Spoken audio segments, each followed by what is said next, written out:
well, I'm on the bank, so I have a disadvantage. But you have to think about when guys are in boats or kayaks, where are they?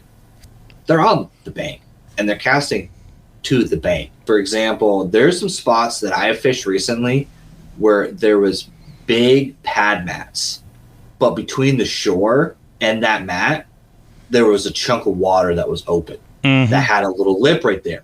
I can't really hit that from the water side because as soon as I start getting into those pads with my kayak, I'm going to spook everything out of those pads. Yeah. Whereas the bank angler can actually flip into that section that's between the bank and those pads. And a lot of times those bass are right against that edge of the shoreline. It's funny. So you actually have an advantage in some of that. It's funny because that's exactly what my next point is, was like, don't overlook what's like right in front of your feet. Before we jump back into this week's show, if you're enjoying what you're hearing, we'd love to have you become a bigger part of the Jigs and Bigs community. Join our Jig Heads on Patreon for exclusive live recordings, bonus content, and behind-the-scenes access to the show. Be sure to subscribe to our YouTube channel and follow Jigs and Bigs on Facebook, Instagram, and TikTok, and wherever you spend your time scrolling. Looking to support the show? Grab some merch. Check out our online tournament trail and visit jigsandbigs.com, where you'll also find all of our trusted partner links to save you money on gear that we actually use and believe in. Have a question, a hot take, or just a fishing story? Call or text us on the Jigs and Bigs hotline at 413-324-8519. We might just feature you on an upcoming episode. And if you enjoy the show, the biggest favor you can do for us is to leave a 5-star rating and review wherever it is that you listen. It really helps more anglers discover Jigs and Bigs. Now, let's get back to the show.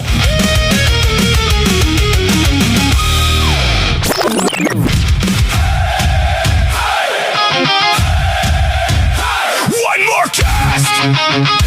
One more shot! Oh!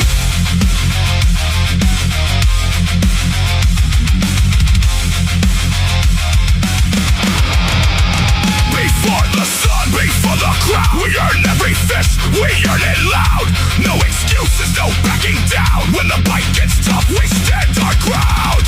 Jigs and Bigs, hooks in, hold on, send it. First light, all day, no quit. Jigs and Bigs. Who wants one more? We do. Who wants the giant? We do. Who's making memories? We do. Who's making excuses? Not you. Jigs and Bigs. One more cast. Jigs and Bigs. Let's go. Alrighty, guys. Jigs and Bigs. Another amazing episode this week. And it wouldn't be a Jigs and Bigs episode where we just changed the format of the show if I didn't throw a complete wrench in the works. And 2 weeks in a row, things are absolutely insane. So welcome everybody to the show. This week for you guys, I've got Binya Outdoors with me in the co-host seat this week. Who the fuck is Joe Brown is vacationing with the fam. He is headed out. I think they're in the Outer Banks. And just his window of availability to record did not line up with mine. I also am on a little vacation, and I am recording here. Binya, this is the closest geographically you and I have been recording an episode where we weren't like in the exact same spot together. Because Yeah, that's funny. I didn't even think about that. Yeah, I am in Vermont. I'm looking at I'm in my truck right now in the parking lot of a Cumberland Farms on Pine Street. I'm the classiest dude ever on Pine Street in Burlington, Vermont, right here, recording this episode. If I look at my Google Map or my Apple Maps screen on my truck right now, because I am in the truck running that sucker. I'm about to kick the AC back on because, man, it's getting a little toasty in here. But if I look over here, I just see Burlington Bay. That's all it says right in front of me, Burlington Bay, because Lake Champlain is literally right in front of me right now. It's unbelievable. But I love this city. I love Vermont, period. My wife loves Burlington. Dude, we just had the most amazing day today. I could, if I really wanted to, I could convince her to move up here. I think I could. I think after that's one of the coolest. I don't want to say coolest, but like definitely a good city. It's not got rednecks like the ones that just went by my house. That's a very like adjacent to where you live city. Yeah, it really, like, this is It like... has the same feel. Yeah, but it doesn't take long before you're in the middle of nowhere, and I love that. Yeah, That's what I you're love. literally 20 minutes.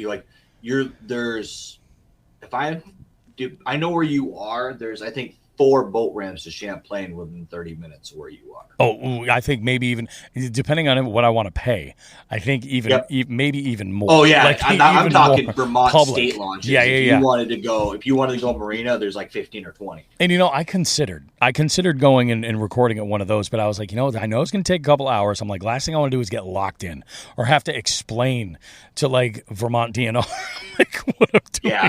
Like, oh no, it's Bobby from Jigs and Bigs. How you doing? Like, no, I'm not about to do that, man. But a lot of wild shit going on the show. This show for you guys, we kind of are focusing this week on 2 groups of anglers. The bank angler, the folks that are out there just grinding out, walking banks, looking for spots. They've got the most limitation as far as the area that they can fish, and oftentimes, like, a lot of folks, they use that frustration to leap into getting off the bank, which there's absolutely nothing wrong with that. But there are folks out there who are just like crazy about a bank's end, and that love from me has never, ever, ever wavered. I'm going to be doing a bank's end hopefully tomorrow morning. That's the plan. And the other group of anglers this is targeted at is the new angler. So if you're new to fishing, and Jigs and Bigs listeners that have been with us for a while, put this in your little mental bookmark right there. So if somebody's like, yeah, I want to learn more about fishing, this is a great place to start, because we're going to talk about finding water, using minimal gear to get the most out of it, and really making the most of what you've got, both equipment-wise and resources as far as being able to get out and catch them, to get out there and start really kind of growing that passion and then growing that, that insanity to that next level. So we got lots of good stuff lined up for you guys. I hope you guys are ready to go. Mike, I know you've been doing some fishy shit this week. You've been getting out there, haven't you? Literally got off the water 4 hours ago, as a matter of fact. So I'm kind of jealous, man. To be perfectly honest with you, kind of jealous. My week was kind of a mess. I've only got a couple of things to mention there, and a lot of it's prep. But I had, coming off the heels of Hoodlum Fest, right? Did a full weekend of fishing. My thought was that I might get out on Sunday, and I woke up that morning and I was like, not today, brother. Nope, I'm beat. In total, I think from Thursday evening all the way into Saturday, I think I fished for about 16, 18 hours, something like that. It was crazy between all that time.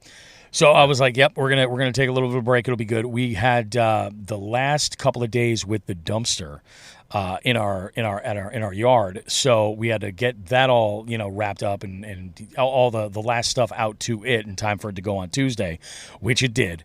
So Monday and Tuesday were kind of eaten up, a little bit crazy. I had some other running around and stuff I needed to get done on Tuesday, and then Wednesday I decided to send it. I was like, Wednesday I'm going to give it a go. Now Wednesday I went to a body of water that was in the alternates list of spots I was suggesting for Hoodlum Fest, and I went to this spot specifically because there was a place that I kind of neglected on here when it came to scanning and that sort of like new approach with my current electronics. And I decided I'd go ahead and I'd send it and see what we could come up with there.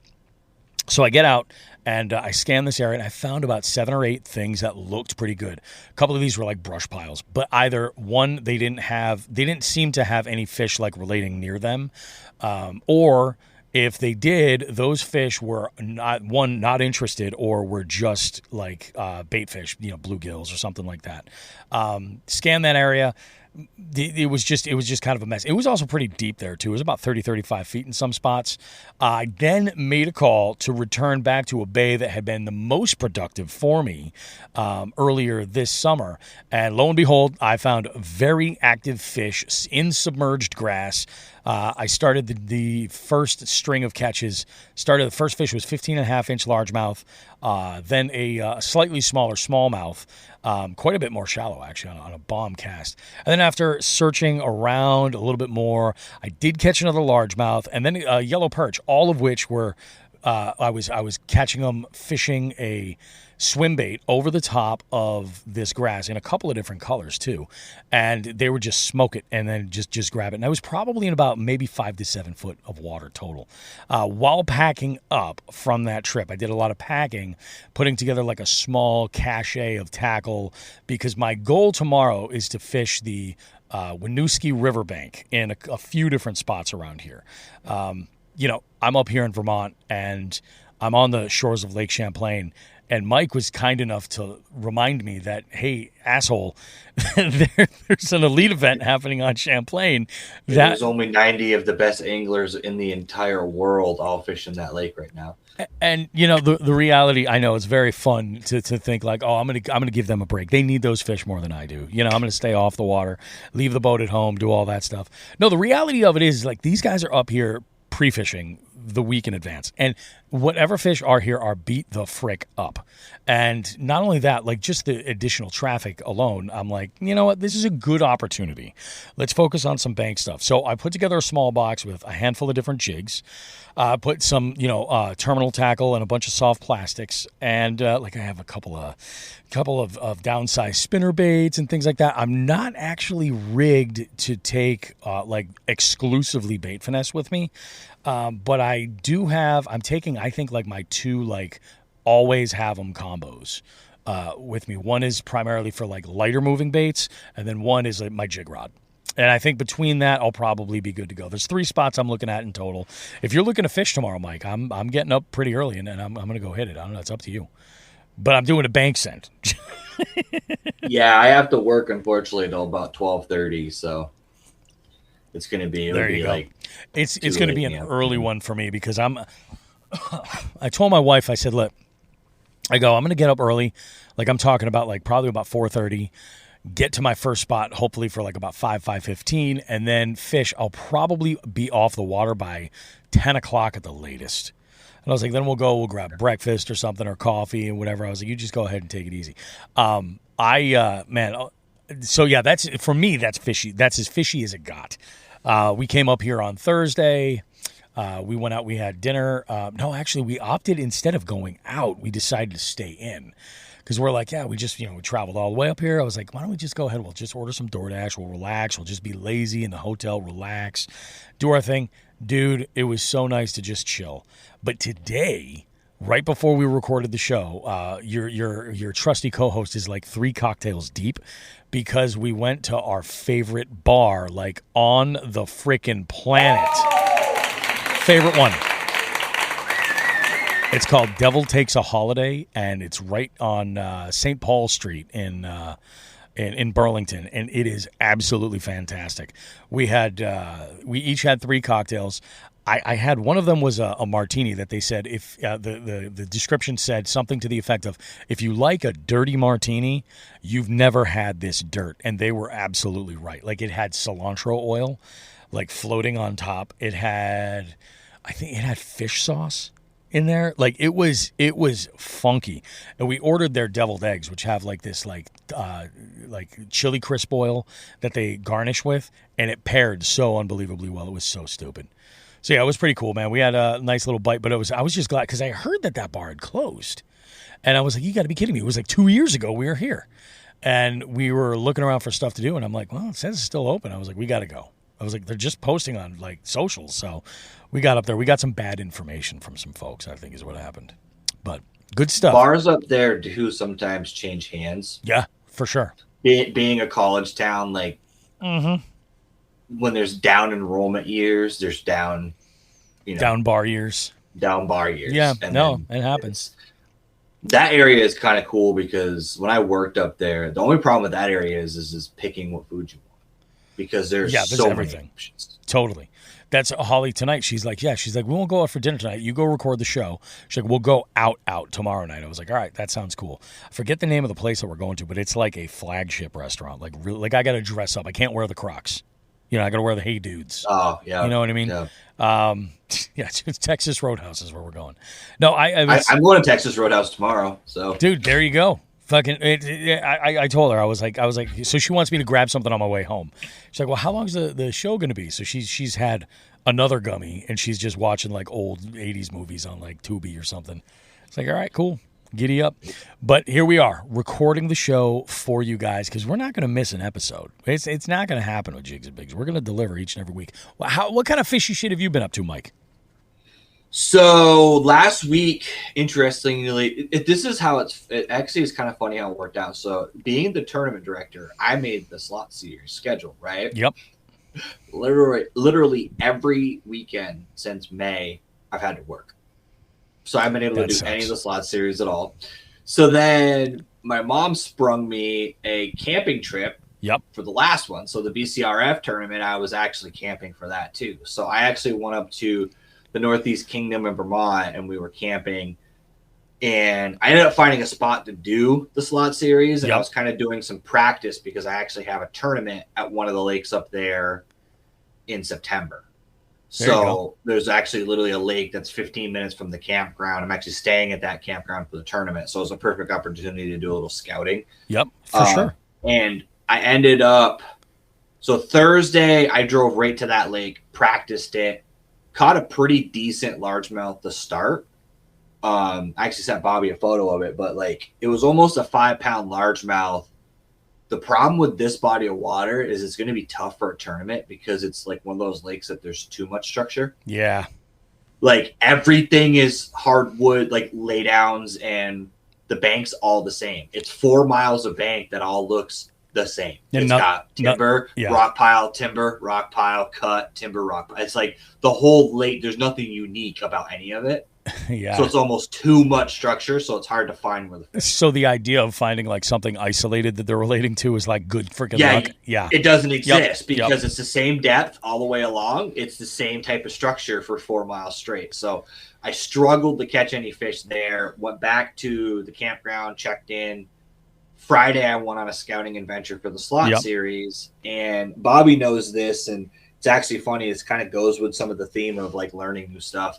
I've been purposely trying to teach myself and force myself to do more deep and hard bottom fishing. Same here.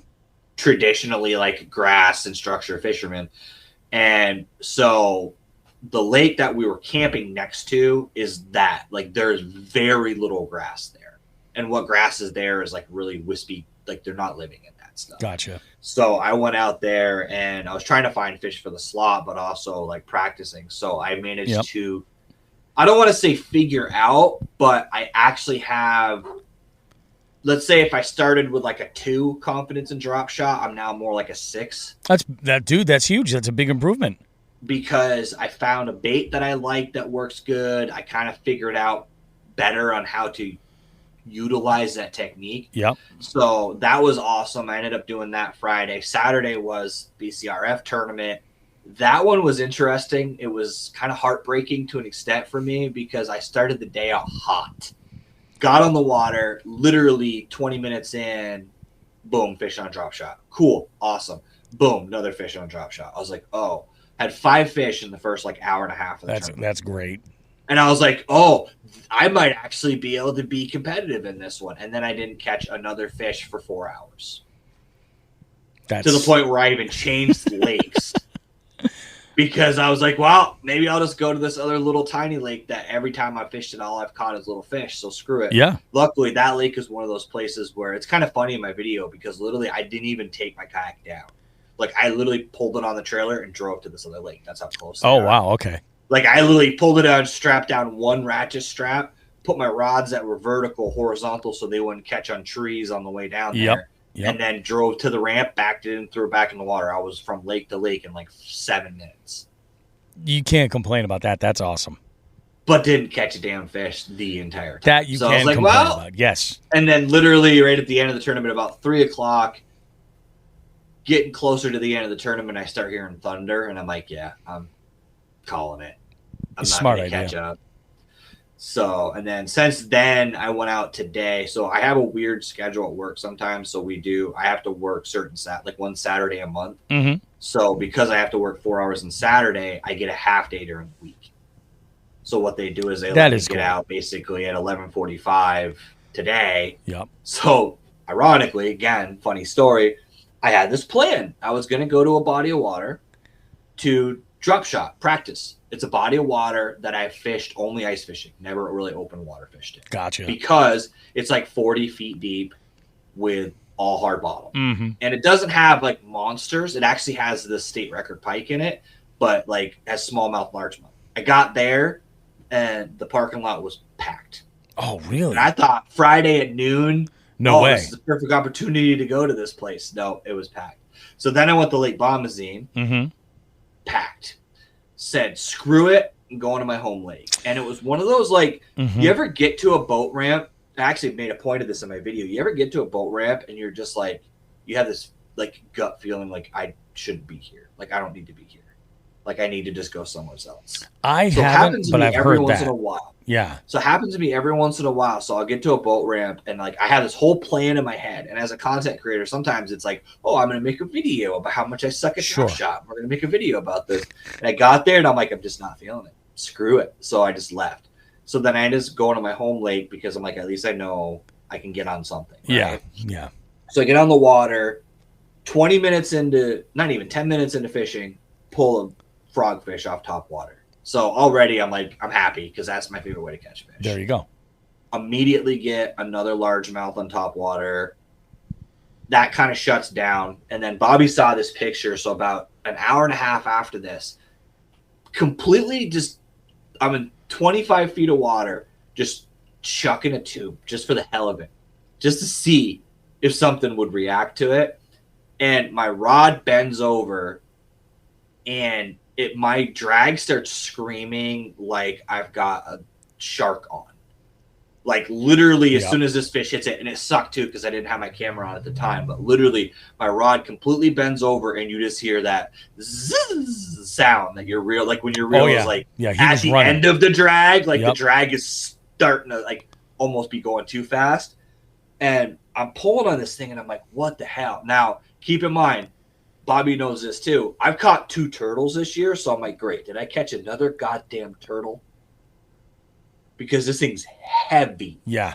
I'm like, it can't be a bass. It's got to be something else. So I'm fighting this thing, and keep in mind, I'm on a spinning rod with 10-pound braid to 10-pound flora. Yep. We're not talking 40-pound braid or heavy line. And I'm literally fighting this thing, and I'm so mad that I didn't get it on video.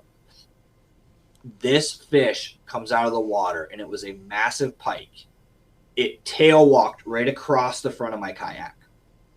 I've never even seen a pike tail walk like this. Completely vertical out of the water. Just straight across the front of my kayak, and I'm like, I wish I had my camera on. So I'm like frantically trying to turn I'm yelling at my camera. So I'm sure if anybody was on the bank, just heard me go, start recording as I'm trying to like fight this fish. Trying to get my damn cameras to turn on. Finally get my cameras on. I couldn't even get the fish in the net. It took me 3 times to net it. Luckily it was so exhausted from like just swimming. It's because pike will do that. They'll exhaust themselves. Oh dude, they'll fight themselves to death. Yeah, it's crazy. Yeah, literally this thing was like dead to the world to the point where it was just floating next to me, and I'm trying to figure out how to fit this thing into my net. And keep in mind, I don't have like a little fly fishing net. I'm using a net that like salmon guys are using. Yeah, what is that? Like an 18 or a 20-inch hoop? Something it's decent? Like a 20-something inch hoop in this thing. Yeah. And I had to fold this fish in half I bet. to get it into my net. So I get it in the boat. It was so big, just to put it in perspective, it was so big. I had lip grippers on it. It broke the lip grippers. Because it was too much weight for the lip gripper. Wow. It was definitely my PB pike. I didn't weigh it because at this point it was exhausted. I actually dropped it into my kayak. It shook my kayak all over the place. Oh, and started to freak out, and it was going to tip me over. So I kind of just got as much of it on camera as I could and released it because I didn't want to kill it either. Yeah, exactly. It's a pretty majestic animal. Yep. But that thing had to have been, I'm guessing it was a 40 because it was wider than my kayak. My kayak's 36 inches. Yeah. So it's definitely bigger than that. Yeah. And it was that's the huge. heaviest pike I've ever caught. And the thing is it was like one of those, like, if it had been on like casting gear, it would have been like less impressive to me. But the fact is I'm catching this thing on a freaking medium powered spinning. But sometimes that's how it is, man. Like I was out fishing with Topless Timmy Jakes. This was a few years ago. I think it was right before I bought my boat. And he and I were fishing this one spot that I'm going to be targeting big pike at. And we were fishing deep. Like it was like this time of year, like late July, early August. And we're fishing deep, throwing drop shots. And they're biting. Like I think like we caught like bass and like the random like brown trout chilling down there. Yeah. And then same kind of idea, like on his drop shot, just reel starts screaming, zzz, and he's like, "What the shit? Holy crap!" He got this fish in there. It was just like, that's the thing. Like when sometimes you're just not prepared to handle like a fish of that significance. You know what I mean? It was literally to the point where my rod was so. I hate it when they get under your kayak. Yeah. And you know that from the kayak days. Like, and they pull. He was under and he was pulling straight down, and I'm pulling line. Mm-hmm. Like I'm literally holding my reel and pulling line to give him more slack because my reel and my drag can't. That's a lot of pressure. Yeah. And what was crazy too is that was the first time I've ever had. So he bent out the tube hook. Yeah, that's yeah. And again, this isn't even like it was a quarter. It was an 1/8 ounce too. Like it was. I was so set it up was for super light, mouth. man. That's crazy, dude. Like it was like maybe a 2/0 hook. It was a tinier, smaller, like micro. It was not micro, but like it was like a 2-inch tube. It wasn't like a 5-inch. More of a finesse application, and you were looking for that finesse. Slow fall, right? That's what. Yeah. That's literally what I was doing. Is I was using it to cast out to suspending bass. To get it to just kind of slowly go by them. And that thing, I actually saw it on the forward-facing sonar. That was kind of the crazy thing is I watched it. So what was weird is he didn't hit it on the fall. He hit it when I was burning it back. Oh, okay. That makes a little bit more sense. So I've had that happen a bunch of times with bat. Like smallmouth will do that too. Yep. So when I get my tube on the bottom, I'll hop it a couple times. I'll burn it, pause it, and then burn it again because sometimes the way it does that like tornado thing, it does that when you're burning it back, and it looks like a fish kind of like bait fish, kind of like fleeing.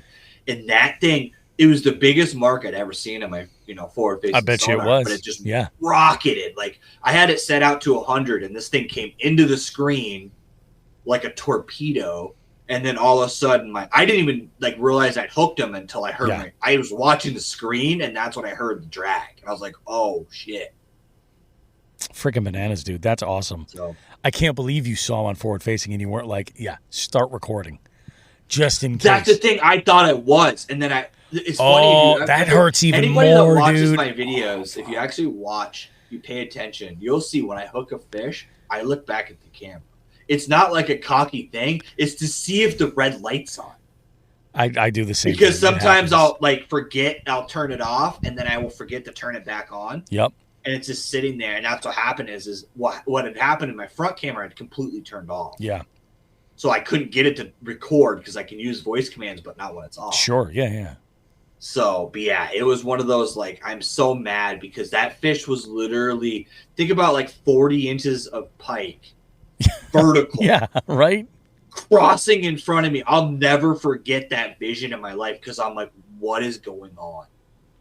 That's bananas, dude. I can't even imagine what that's like. It's freaking crazy. Oh, man. Well, why don't we do this? Why don't we pivot? We're going to jump into just the tip right now, go over that. And here we have, this ought to be really good. Like I said, especially if you're a bank angler or you're a new angler or you're getting somebody interested in fishing and they've got questions. Perhaps play a little game called Just the Tip. Just for a second, just to see how it feels. Or, ouch, ouch, you're on my head. Okay.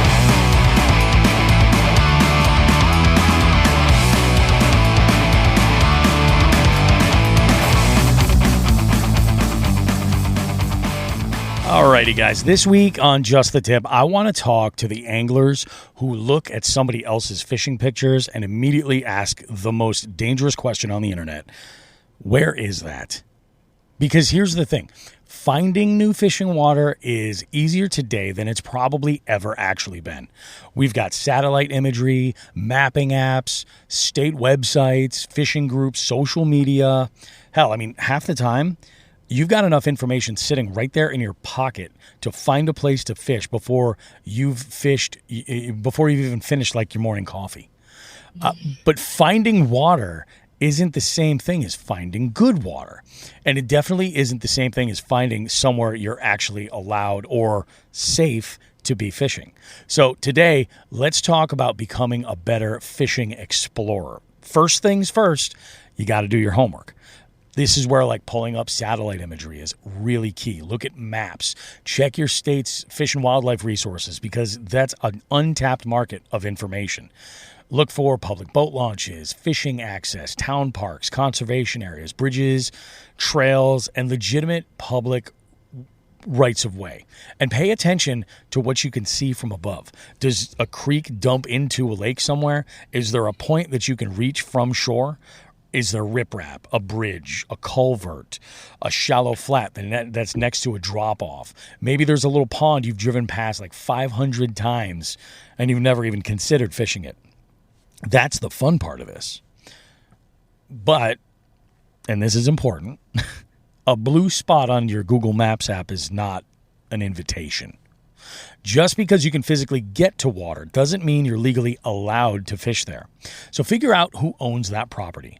Look at posted signs, check local regulations, know where public access ends and private property begins.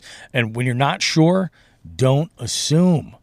There's no bass on planet Earth that's worth explaining to a pissed off property owner or a police officer why you thought the absence of a fence meant you could wander through somebody's backyard. And while we're talking about exploring, make sure to use your head, especially when you're fishing alone. Tell somebody where you're going. Have your phone charged. Pay attention to where you're parked and know how you're going to get back out. And if you're walking in an unfamiliar urban area and something just doesn't feel right, get the hell out of there. Leave. You don't get bonus points for fishing somewhere sketchy. Same thing with the water itself. That water might look fantastic on Tuesday afternoon, but after like 3 inches of rain the next night, it can become an entirely different animal. High water, fast current, slippery banks, debris washouts, all that. Moving water doesn't care how badly you want to go fishing. Sometimes the smartest fishing decision you can make is not fishing. So there's your tip. I'll see you guys next week. I'm kidding. I got another piece for you of this puzzle. This has to do with another trap that bank anglers specifically fall into. You pull up to a massive body of water, right? You immediately think about everything that you can't reach. Oh, I'll bet you there's fish out there. I'll bet you there's fish. Oh, man, I'll bet you that drops off over there. Like, if I get to the other side of that grass, oh, I'll bet you that's great over there where I can't get to. Don't do that. If I'm standing on the bank of, like, Lake Champlain, I don't need to solve Lake Champlain. That's ridiculous. I've got maybe a tiny fraction of 1% of that entire lake that's available to me. So that is my lake for that day. You got to fish the water that you have, not the water that you wish you had. And that changes your expectations as well. Maybe today's win isn't like a 5-pounder. Maybe it's figuring out that one stretch of riprap holds smallmouth early in the morning. Maybe it's discovering bluegill around docks. Maybe you don't catch shit, but you find 3 places you definitely want to come back to and fish with a different sort of approach. All of that is amazing and usable information. And information over time compounds. When you get there, resist that urge to immediately start bombing casts. Take 5 minutes and look around at that area. Where does the bank change?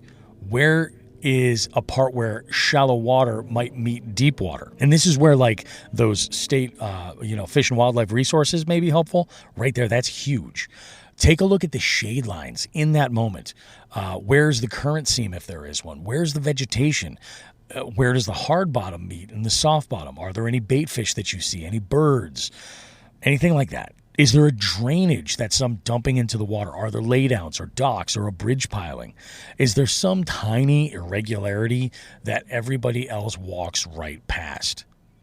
Bank fishing can actually force you to become a better angler at this because you can't just fire up the outboard and run somewhere else. You can't just start pedaling furiously and be on the other bank.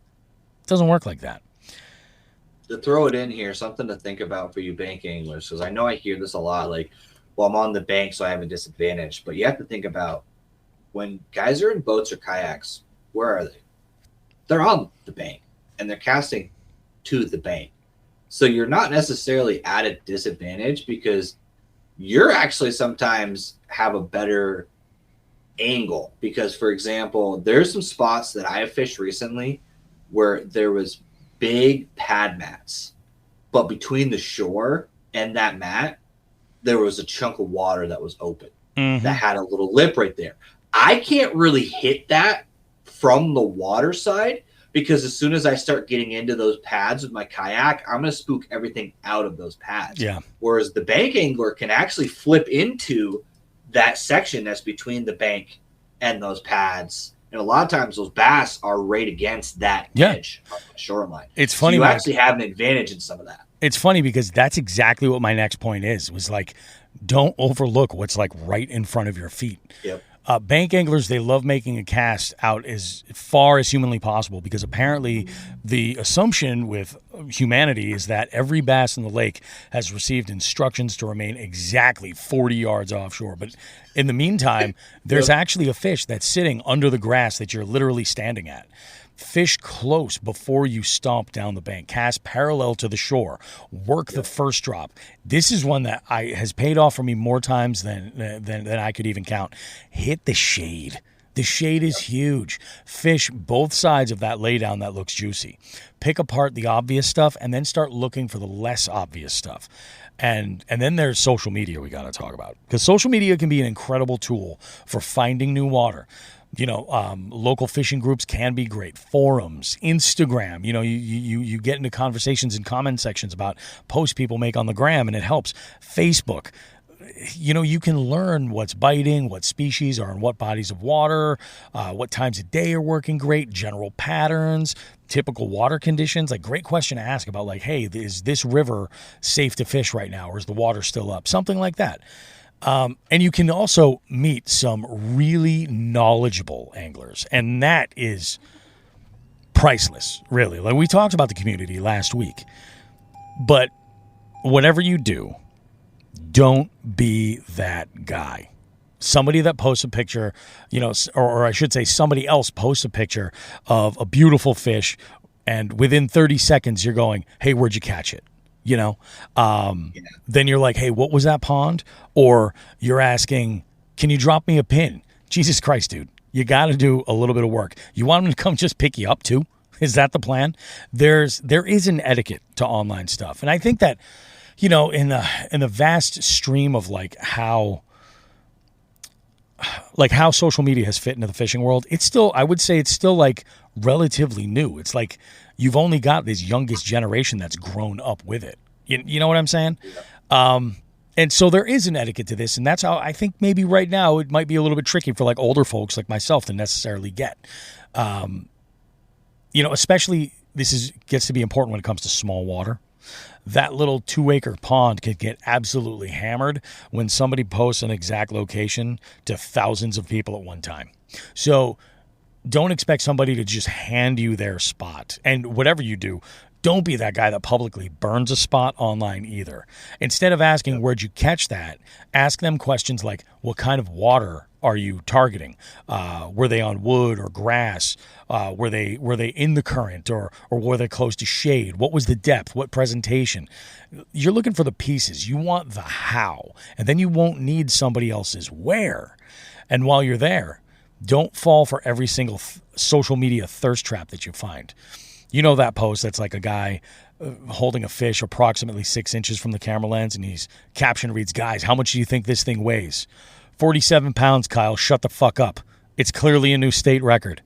Social media can definitely give you clues. It can definitely give you ideas, and it can certainly introduce you to people, but it shouldn't do the thinking for you. So here's just the tip this week. Find somewhere that you've never fished before. It doesn't have to be exotic. In fact, I would probably say you will gain more from this little experiment if it's not. Find a pond, a creek, a small river. It might be in a park somewhere. It's got to be, think just legitimate public access on a bigger lake. Do the homework in advance. Make sure that you're allowed to be there. Check the conditions. Make sure that it's safe. And then when you arrive, don't take a cast. Not right away. Spend 5 minutes. Walk around. Look. Take in the environment. Pick out 3 high percentage areas before you even have a bait touch the water. And then fish them each deliberately for that situation. And then afterwards, don't just ask yourself, how many did I catch? Ask the question, what did I learn here? Because the guy who needs somebody else to give him a fishing spot, gets one fishing spot. But the angler who learns how to find new fishing spots, that guy just opened up a whole damn map. So start asking where, start asking how, or stop asking where, rather, and start asking how. And that is your just the tip. I think that's the biggest thing, Mike, is that, you know, we talk about access, bank access. Like, that's a big deal. There's a lot of people who, like, I don't know if they think it's a flex to, like, fish private property and stuff like that, but, like, you can get yourself into some shit. You know what I mean? Depending on who owns it. I live in a castle law state. It's you're not only me too. Flexing. You're not only not flexing. There's a lot of places in Vermont that you may find yourself in the hospital if you're lucky. A real problem, yeah, exactly. A legitimate problem. There's actually entire lakes. So there's a couple of lakes near me that have no public access now because the only part that the state actually owns is literally a bridge. And it's a road bridge, and it's a sheer drop to the water. Yep. So unless you're willing to throw a kayak over the bridge and then jump in the water and then figure out how to climb back out, you can't go there. There is apps, too. So if you're not familiar, I know some of them cost money, but it may be worth the investment. I know, like, OnX is like a hunting app, but it does show you property lines. And you'd be surprised sometimes where you can find. Now, that being said, I'm going to throw this out there. Again, being from Vermont, it's not always accurate. Sometimes, it is sometimes like it'll tell you property lines, but it might not be Bobby Roast Beef that still owns it. Exactly. But there's a lot of times where also say there is a pond, there is no public boat ramp, but you can figure out who owns it. It doesn't hurt, and I've done this. Yeah. Ask them. Yeah, definitely. Say, hi, I'm Bobby Roast Beef, and I was wondering if I could fish your pond. If I could walk across your lawn and just fish over here. I'm not going to walk on your front yard. I just want to use the edge of your lawn to get over here. Is that okay? If they say no, but you tried, right? But if you go walking onto somebody's land without asking them, you're liable to find some lead coming your way in some places. So that's the thing. Sometimes it's like legitimately dangerous to go and fuck around like that, you know. Not to mention there's places that, like, there's a reason why it's blocked off too. Like, I know, like, some places, like, I've seen places where guys are fishing and they're like, well, no one ever fishes here, so there's lots of fish here. And it's like, yeah, because it's a hydroelectric dam. And at any time, they could open up that dam, and that little creek turns into a river pretty quickly. The flow changes in a split second. Yeah, and they don't know you're there because you're not supposed to be there. Nope. So they're just turning them dams on. Yeah, it's true. When they need them. It's true, man. It's like, you got to be smart. You got to take the approach the right way. But I think that, like, right now we have so many tools. You mentioned, like, OnX for finding that stuff. Yep. You know, it was a little cheat code somebody had told me. They're like the real estate apps, like Zillow. Yep. And the nice thing is about Zillow, and I'm pretty sure it's Zillow, but, like, you can open that up and look at, like, a whole neighborhood and find out where the lines are for everything all at one time and get a real good idea on what's happening. And those generally are pretty well up to date because once homes are sold, like, information gets moved around quick. Zillow's pretty because they're selling houses, so they need to know who owns a house because they're the ones that are listing it and selling it. So that's true. Yeah, I definitely think, like, that's the whole thing. So yeah, bank anglers, fish what you have, and don't be so concerned with, like, that access necessarily. It's tough, like, especially, like, this time of year, especially when you've been paying attention to, like, fishing content. You hear folks talk about, like, I wasn't finding them up shallow, so I went and I found them offshore, and I do pretty good catching them offshore. And it can definitely be a challenge. And there is, this is one of those situations where, like, I have said before that I think, like, the idea of treating fishing from the bank and then getting into a boat is like a graduation step. Like, you have to evolve to that. I've heard people say, like, when they've been buying kayaks before. I'll give you a perfect example, Mike. I was having a conversation with a listener one time, and they were telling me that they're like, oh yeah, I'm going to be buying a kayak. What do you think I should buy? And I told them, I was like, this is a great spot to be because like it's a good platform. You can build off of it and do things with it. Right. And they were like, yeah, I don't want to go pedal drive because I feel like I need to start with a paddle. And I said to them, I was like, that is the dumbest thing I've ever heard of in my life. Yep. I was just like, honestly, I go, all you're doing is wasting time and money, by doing that. But I will say in the terms of something of like, I always say when people say, when did you start, what was the thing that had the biggest like impact for your growth as an angler? Getting off the bank was a big one. Yeah. It was, it certainly was.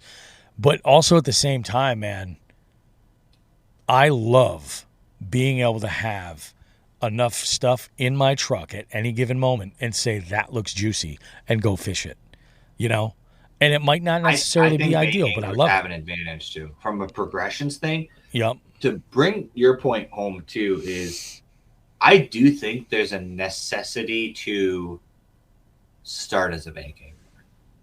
Well, and this is why I say that. Because I know guys who started in a boat, and don't get me wrong, I get my butt kicked in tournaments with guys that started in a boat. Sure. But when we get to an event, I started in a paddle kayak. Now, I recommend starting in a pedal kayak because what's going to happen, and it's a phrase that I use a lot, is buy once, cry once. Yeah. Because, yes, you're going to buy a paddle kayak, and then you're immediately going to want to pedal. This is how it is. But the fact is, when you learn to appreciate that I have a limited range, in my opinion, you're a better angler than someone that can just immediately pick up the trolling motor and go shoot across the lake. Because you learn as a bank angler how to pick apart a tree, how to pick apart a laydown, how to pick apart a piece of structure and make all the casts and not just the cast. It's funny, man. Oh, man, it's so funny. You say this, and I remember when we instituted the rule change in the slot limit series to get rid of the safety check-in and allow people to freely change bodies of water within an 8-hour day. Like, if they were catching fish that were under or oversized the slot, they had the choice to be able to move. And when we had this conversation, I was like, who I think this really benefits? The bank anglers. Yep. Grab that rod and reel, grab that tackle bag, throw it in your car, and drive off to the next spot. Because that short moment of time of getting your gear together, rigging up the boat and then getting back out there, even when you've got a really dialed system, it just takes longer, And sometimes with a kayak, it can take even longer depending on how you're transporting it. You know what I mean? Because if you've got to strip everything, that's a full strip and put back together at the new spot. It's crazy. 20 minutes for me. I've always said that perspective is reality. You know what I mean? Like, if you look at something one way, like that is what you're legitimately dealing with. So I think that, like, we'll see, we'll get anglers that will reach out to us, listeners, DMs, through the hotline or something. And people ask questions all the time. They're like, yeah, I think it'll be better when I get off the boat. And I'm like, it's like, or get off the bank. And it's like, really, if you can make that leap, fantastic. If you can't, push that bank's end as far as you can, get out there, but just be smart about it. That's the whole thing. The thing I always, the answer to the question, like Bobby says, what kayak should I get? And I say what gear? And this is something that probably goes into a little bit later in the new anglers too. What can you afford? It's not, you need a St. Croix. You don't need a Hobie kayak. You need, what can you continue to grow in this sport? And not, like, if you're a bank angler and you enjoy bank angling, you don't have to have a kayak. You can continue to bank angle. Yeah. You can fish from the bank. If you want to take that next step, do that if you can afford it. But don't put yourself in a situation where now you can't afford anything else because you decided you needed a kayak so that you could catch 2 more fish. And let's be honest too, like, especially like we're talking not just kayaks, but like gear, like stuff every angler uses, rods, reels, line, everything else. If you put together a combo based on brand name, but you're not taking into consideration the other variables, the power, the action, how that rod works under load or anything, like you don't have anything and you're just going based off of that brand, you're probably it's you could get lucky and put together an amazing combo for the way you fish. It can happen, all right? But more than likely, that is not going to fit the intended use, you know, when you get it. Because I see a lot of folks that'll do this too. I think that could be its own just the tip. How to buy once, cry once without going broke. Yep. You know what I mean? Yeah. Like how to justify making, you know, because a lot of people are just like, oh yeah, buy once, cry once. I should buy a Ferrari. And I know that's not what you're talking about. What you're talking about is like, don't, instead of buying like 3 cars to get to the car that you really, you know, was right for you, you know, do what you can to get as close to that. And then that opens up the whole conversation of like, oh, should you buy used or should you buy brand new or whatever? I think that's going to depend on budget for sure. And also that individual angler, like, you know, and also what you're buying too. Because sometimes like you buy used, like, I don't know, man, I hate buying used rods. It's funny. I've sold a lot of reels, but I don't think I'd ever buy a used reel because I know how abusive I am to them. I just, you know, that's exactly. I've bought used reels specifically. Actually, my first baitcaster, I'm pretty sure that got like cleaned once and had extra parts.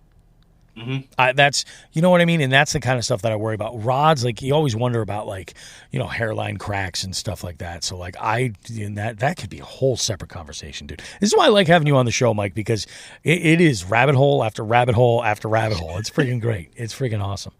But listen, guys, we're going to take a real quick break. We're going to circle back around and come back.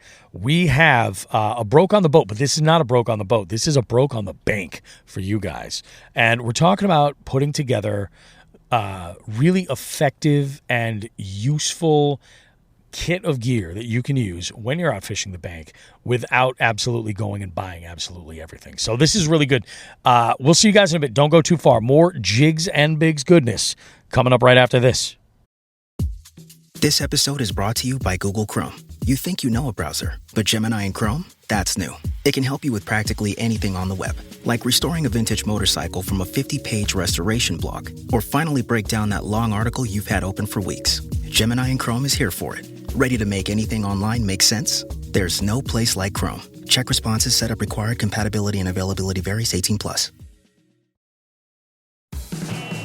The perfect lunch combo. That first bite of your favorite sub, followed by ice-cold Pepsi. Add a couple of friends, and now that's next level. Suddenly, the laughs get louder, the stories keep flowing, and the food tastes better. Because Pepsi brings out more flavor, more fun, and more of the moment. Food deserves Pepsi. Grab a Pepsi Zero Sugar today. This episode is brought to you by ChatGPT. Hey, it's Bill Simmons from the Bill Simmons Podcast. Have you guys heard about ChatGPT work? It's the new way to use ChatGPT for bigger multi-step projects. And when you need more than just answers, give ChatGPT work access to your apps and files, and it can create real work documents like spreadsheets, slides, and structured reports. Get started at chatgpt.com by selecting work mode, available on Plus and Pro plans. I see you. Avatar: Fire and Ash is now streaming on Disney+. It's the film critics are calling the best Avatar yet. Yeah! Go, go, go, go! A true epic and completely jaw-dropping. This is the only pure thing in this world. Return to Pandora on Disney+. It will be an adventure for the whole fam. And watch the Oscar-winning phenomenon at home. This is sick! Avatar: Fire and Ash, now streaming on Disney+. Rated PG-13. It's time to go broke on the boat.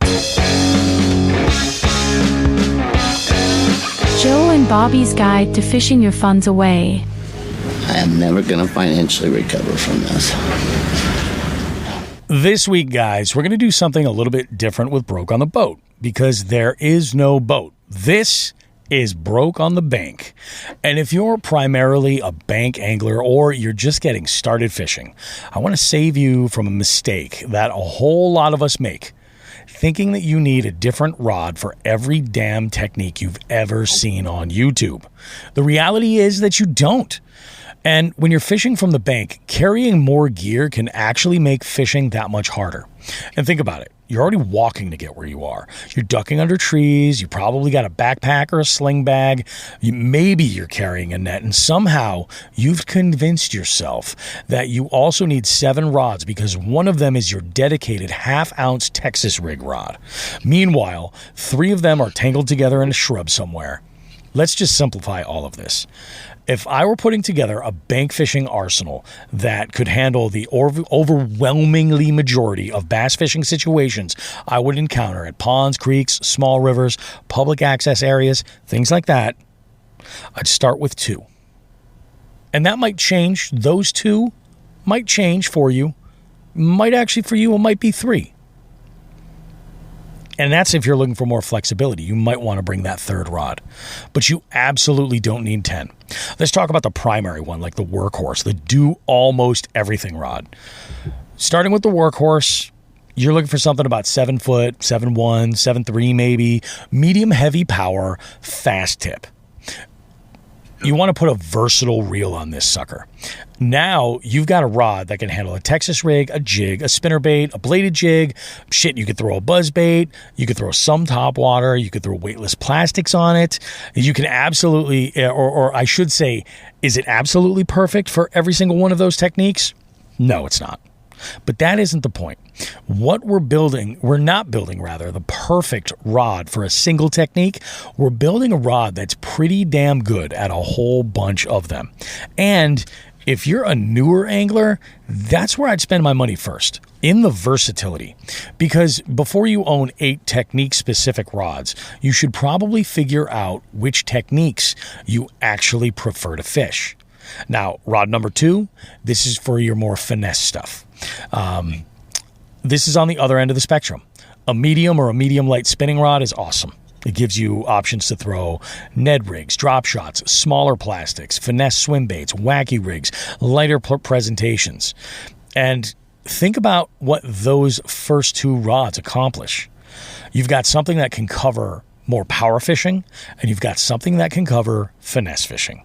Moving baits, bottom contact, fast, slow, heavy, light. With 2 rods, you're suddenly capable of adapting to a pretty ridiculous amount of water. Now, if you do add that 3rd rod, think of this as like, this is your specialist rod. If you're bringing a 3rd rod, this is where I think that things could get interesting, because I don't want to tell you what this rod should be. The water you're fishing should tell you what it should be. Are you fishing heavy vegetation? Maybe it's something with more backbone. Fishing moving water with small baits? Maybe it's bait finesse. Love throwing jerk baits. Bring that jerk bait combo. Topwater bite is ridiculous. You know what to do. The 3rd rod can fill a hole created by where you're fishing and how you like to fish it. That's a much smarter way to buy equipment than deciding that you need a rod because somebody online told you that it's mandatory.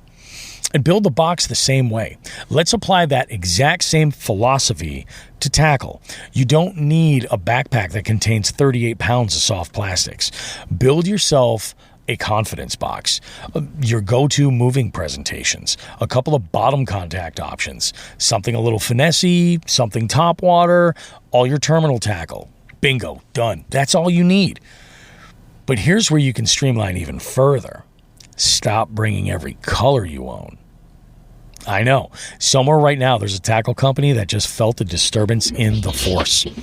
But if you're out there bank fishing, you don't need 10 or 12 variations of essentially the exact same bait, because one is green pumpkin purple flake and the other is green pumpkin purple flake with a slightly different Tuesday afternoon vibe.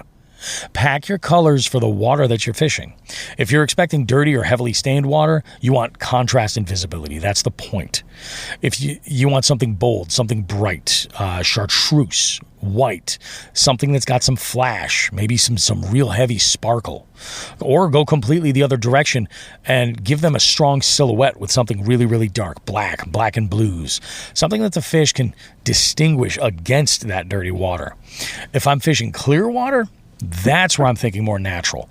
What lives there? Bluegill, perch, shad, crawfish. Match the colors to the forage and keep it as believable as possible. And And you can simplify this down even a little bit further. For a lot of baits, I could probably leave the house with 3 basic color families. Something natural, something bright, high vis, and something dark, and that's all. Now, instead of carrying 12 variations of one lure because you're terrified you'll need exactly the right shade, now you've got 3 tools designed for 3 different jobs. And if you know ahead of time what the water clarity looks like, hell, maybe you only need 1, maybe 2. That's what packing intentionally starts to look like. Because here's the big mistake. We tend to pack tackle based on all the situations that could theoretically happen, instead of packing for the conditions you're actually expecting to encounter. If you're walking into a tiny, shallow pond, do you really need 6 deep diving cranks? Probably not. Fishing a rocky river with almost no vegetation at all? Maybe leave that giant punching weight back at home. Clearwater smallmouth fishery, maybe that giant bag of fluorescent creature baits can enjoy a nice relaxing afternoon on the back at the hotel. Let the water eliminate choices before you ever even leave the house, and it'll save your back too. There is also another benefit that nobody really talks about. When you've only got 3 colors instead of 12, you stop blaming the color. You start paying attention to location, presentation, depth, retrieve, cadence, things that probably matter a whole hell of a lot more than whether your green pumpkin has red or purple flakes. Look at where you're going. Look at the conditions. Look at the forage and pack accordingly. Stop packing for FOMO.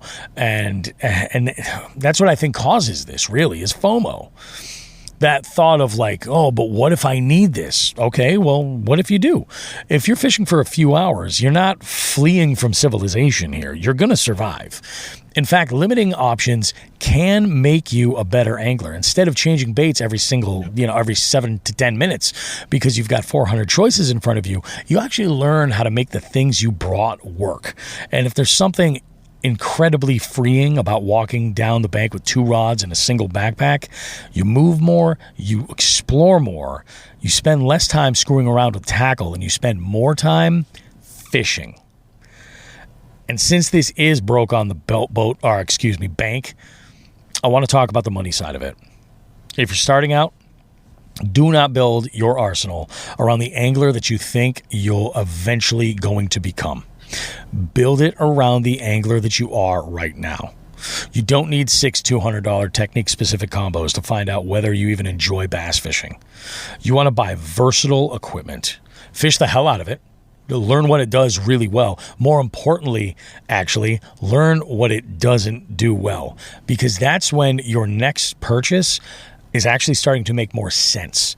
When you can say, my current setup's preventing me from doing this effectively. Now you've identified a legitimate reason to spend money. It's an upgrade now. Everything before that is just shopping.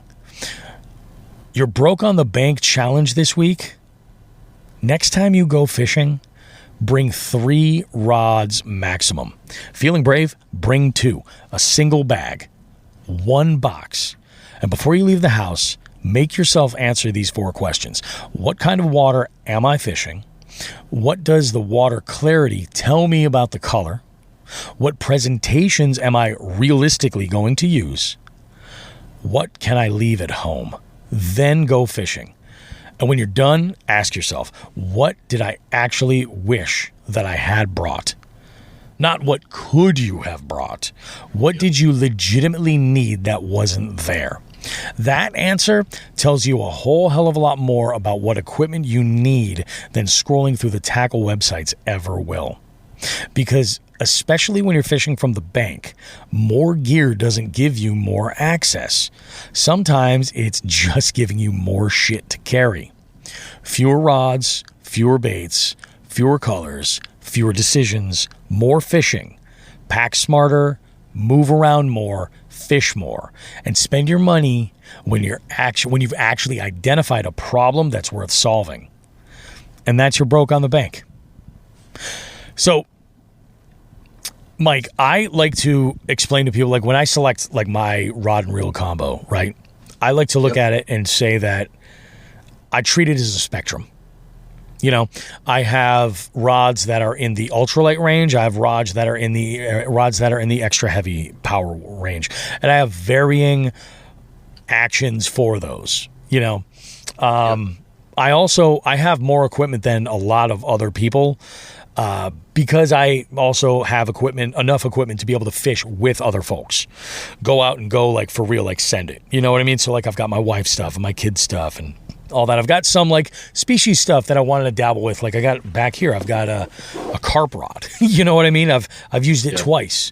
I have some real unique stuff. The bait finesse stuff fits into that spectrum and it has a job. Like, but the reality of it is, at the end of the day, I've taken this, and it was I think it was an episode of Tackle Talk I was listening to, and Andrew was like, "How many rods are you actually using all the time?" And it's like 6. And depending on where I'm going, it's like, and some of those are very technique specific, you know? It kind of depends on where I'm going, but realistically, I'm bringing like 5 or 6 all the time. It's just bananas to me. If you had to pack, like, let's say you were just like, you know what, I'm not going to work tomorrow. I'm going to go fishing. I'm going to go hit the Winooski with you, Bobby. What would you put together to bank fish right now? Like, go out to your kayak crate and you could pick like one box. How would you build that? Box of bait specifically? Yeah, let's start with the baits and then we'll talk combos. Okay. So I would have, and granted, this is something that like from you guys have to understand too. Yeah. I am coming off of, I run 12 rods in a kayak, but when I'm doing it's funny, it's actually, I was, you know, it's actually kind of comical that we're talking about this because I was actually going to do a video on this soon. The concept of choice paralysis. Oh my God, dude. Because that's what happens to me on the water a lot. I have 11 to 12 rods in my kayak, and Bobby has seen my crate. Because Bobby will be like, he'll be like, oh, they're biting on crankbaits. I'm like, what color? 13,000 green flecks with 2 blue flecks. I'm like, I have 3. Like, I have all of it with me. So I have actually started. He's not lying. I literally, Bobby would be like, hey, they're biting on sugar craws. I'm like, the black, blue, the black, the green, the yellow, which one? Because I have them all. But I'm also starting to slowly pare stuff down. Literally today, as a matter of fact, I brought all my stuff inside. And I went through my plastics. And I started paring down. Okay, I don't use 20 different colored worms. I use 2. It's true. I don't use 17 different things. So for me to do this is actually therapeutic because I don't, like when I fish with Bobby, I bring 6 rods instead of 12.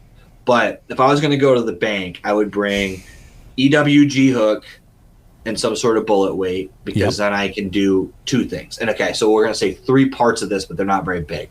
I would bring bobber stop, a bullet weight, and an EWG hook. The reason for that is because that is a Texas rig. Mm-hmm. It technically is not an efficient, but it can be a wacky rig. Yep.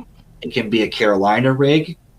It could even be a topwater if I throw something that's a floating plastic. Yeah. Ultimately, I have 3 rigs in a very small space.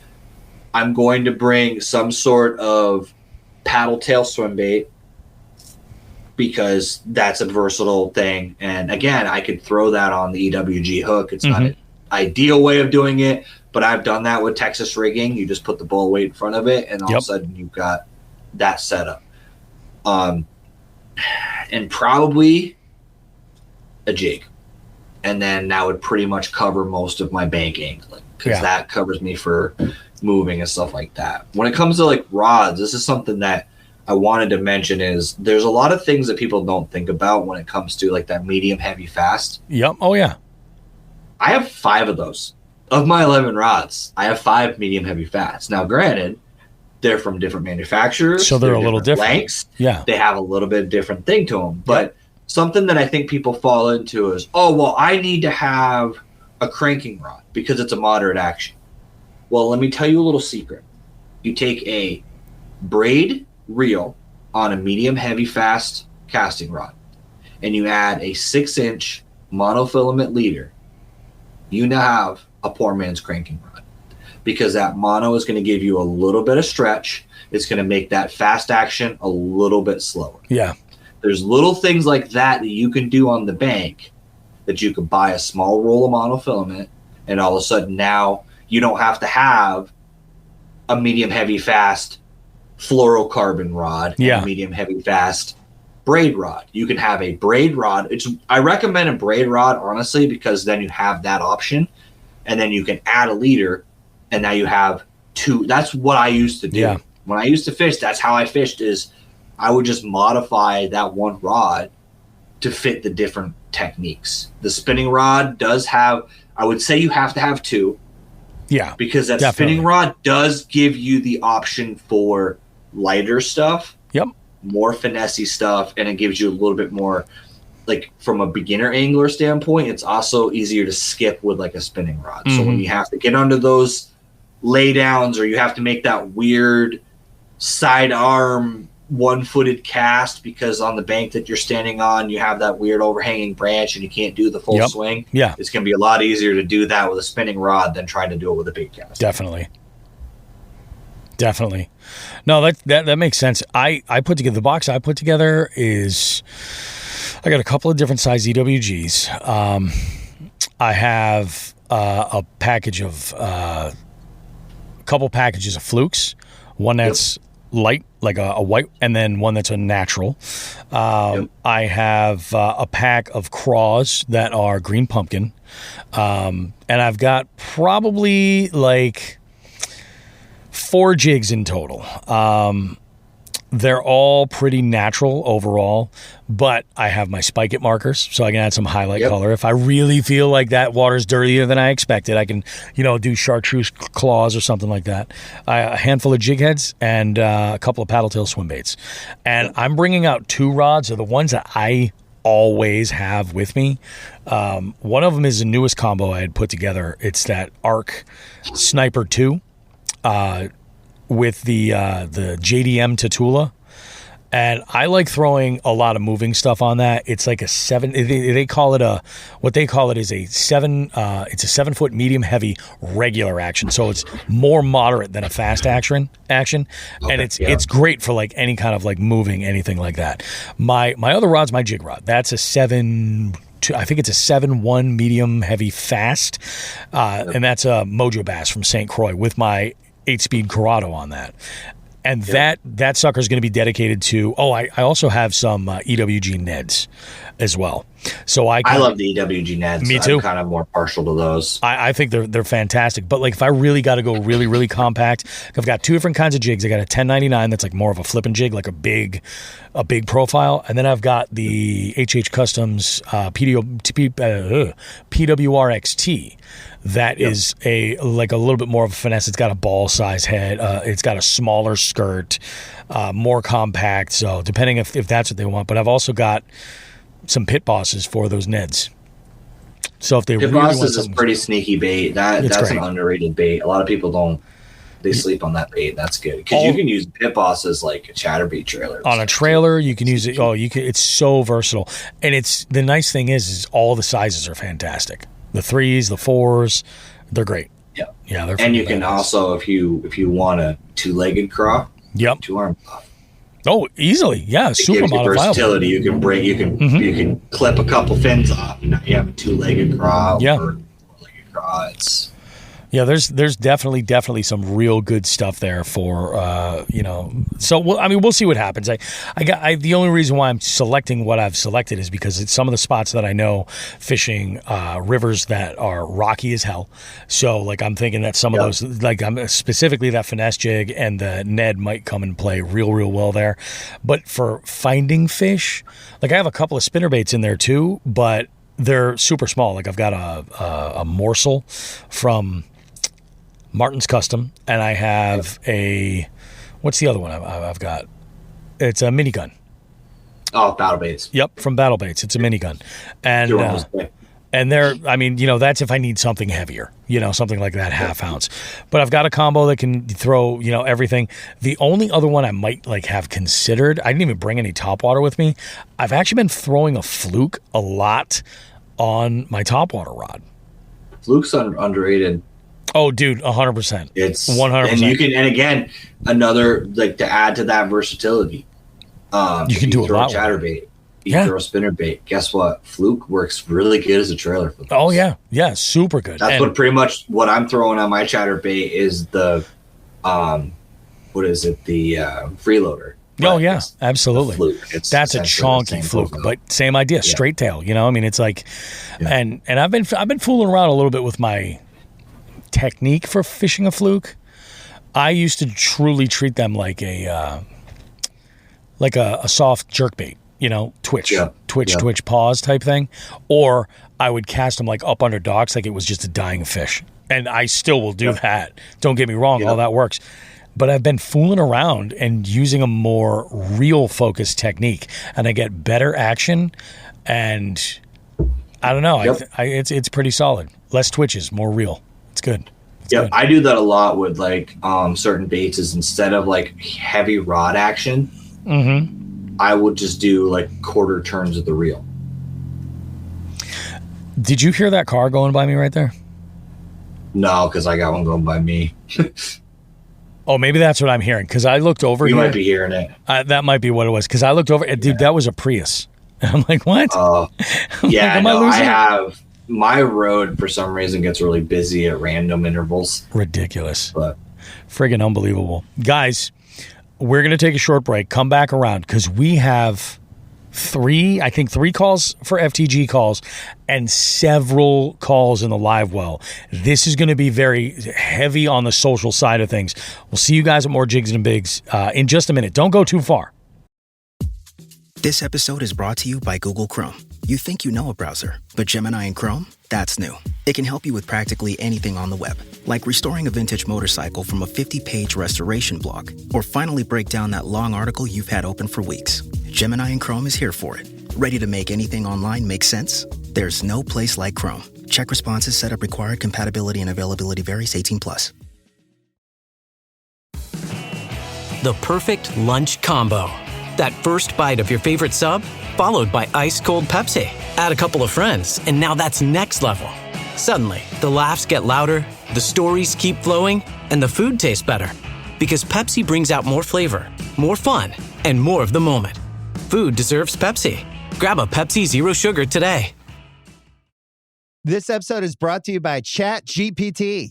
Hey, it's Bill Simmons from the Bill Simmons Podcast. Have you guys heard about ChatGPT work? It's the new way to use ChatGPT for bigger multi-step projects. And when you need more than just answers, give ChatGPT work access to your apps and files, and it can create real work documents like spreadsheets, slides, and structured reports. Get started at chatgpt.com by selecting work mode, available on Plus and Pro plans. Hello. Look what TJ Maxx dragged in. The Devil Wears Prada 2 is now streaming on Disney Plus and Hulu. We are digital, we are downloadable, we are streamable. The fashion event of the year is certified fresh. Pull yourself together, we have work to do. Critics say it's smart and witty and the perfect sequel. That's all. Get runway ready for The Devil Wears Prada 2 on Disney Plus and Hulu. Rated PG-13. You know the guy. Everybody knows the guy. FTJ, yeah, we're calling you out. FTJ, that's what this segment's about. From the pleasure boats to your own damn crew, if you act like trash, this song's about you.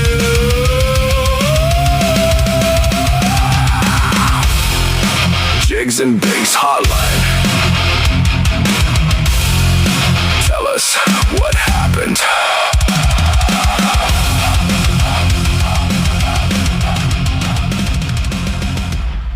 I cannot tell you how much I love the new opens for the show, man. I freaking absolutely love it. For sure.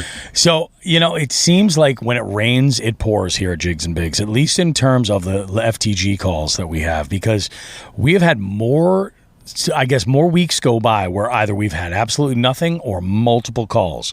This first call comes in from a past guest that we had on a show, a local guy, the official Jigs and Bigs favorite milkman. Here's Alec. Bobby, and where the fuck is Joe Brown? It's everybody's favorite milkman, Alec here. I hate to do this, but I have an FTG. Bobby. What you did to the hoodlums was cruel and unusual punishment. Making these fine people fish at what might be one of the worst fisheries in the state, Hampton Ponds, otherwise known as Congamon Jr. I think the average fish there might be 10 inches, and that's being pretty generous. I mean, I get it. The only redeeming quality was that it was the closest place to the after party. I'll give you that. But just want to say to the rest of the hoodlums, I'm sorry. I stand with you as an ally. Bobby, it really pained me to do this. Just know it's still all love, buddy. Just couldn't let you get away with this travesty. Tight lines, fellas. You know, so everybody's a hater, man, when it comes to old Congy Jr. I'm telling you, this, I from the get-go have been saying this was going to be such a fun place to fish a lunker contest. A big bass contest at a place where, and he is being generous with that 10 inches. Alec, you're giving that lake far too much credit. I would say 8.5, maybe 9. Like, there are so many small bass in there. And I feel like for this group of maniacs is probably the nicest way I can put it. For this group of absolute maniacs, I feel like this made for a more comical experience overall. And I'll be honest with you, Alec, I genuinely had already made peace with the fact that most people, I think we actually did better than I would have expected going in. There were a lot of fish that were in that like 11 and 12 inch window. I had already made peace with the fact that I was probably going to catch a ton of ridiculous. Like, I caught over 2 dozen fish. Like, that's what I'm saying. I stopped counting at like 23 or 24. When I hooked into what was the lunker of the day, I genuinely was like, this is not how I wanted this to go. Because I knew how hard it was going to be. Now, I've caught some bigs in there, and they are in there. But finding them is tough, and that's why I wanted to do it. Mike, did you see the fucking Hoodlum Fest review video? I didn't see the review video, No. But as the guy who was on a family vacation pulling up my phone and judging fish throughout the day, it was pretty entertaining because, like, guys were right next to each other, and I don't know how much of it, like, how well they knew, because it would be like I'd see a fish submitted and then I'd see another fish submitted, and like I could tell you, it was almost like being there with them, and I could just imagine knowing that group. Oh yeah, it's not a big body of water, so like if you catch a fish that's over 12 inches, it's obvious on that lake. Oh, because yes, they're gonna see you both that fish. And yeah, So I'm seeing these 100%. like submissions and they're seeing the locations on the app, and I'm like, Ryan definitely saw this fish get boated. Like, or Bobby definitely saw this guy get this fish because he's right next to this guy. Like, you can see where they're submitting fish, and I'm like, these two are fishing 100 yards from each other. There's no way that they don't see each other catching these fish. So I can just imagine like the trash talk that could have been going on. 100%. These guys were like right next to each other the whole day. Yeah, absolutely. I got raked over the coals in this Hoodlum Fest review. There were apparently people, but it's fine. It's fine. I was asked to make an appearance on the part 2. The jury's out. I might not want to do that. I might just have my my lawyer go in for me, Johnny Cockring. Let's see what happens, you know. But hey, they won't make you pick the lake next time. No, they won't. They definitely won't. You're out of that. You're out of that duty now. If I'm being honest, that's kind of what I wanted. So done deal. You know, and I think I will just say that, in all honesty, Mike, you and I think we have an amazing idea coming that will be sometime next year. That could be absolutely nuts. I think we could probably do one of these a year, make it an absolute banger, and it would just be fantastic. Yep. So, yeah, I think you guys are in for something good. We got another call right here, and this is tonight's co-host. Binya calls in. Hey, guys. Binya here with an FTG. So to set the stage on this one, we did a tournament at a local lake that has a boat ramp that has a lot of paddleboarding, wreck kayak activity. We specifically parked ourselves in a way thinking we weren't going to get blocked in. Lo and behold, the tournament ends and we are all blocked in to the point where we're having to unhook our trailers from our trucks, spin our trucks around, then rehook them up because we couldn't back out of our spots. It gets worse.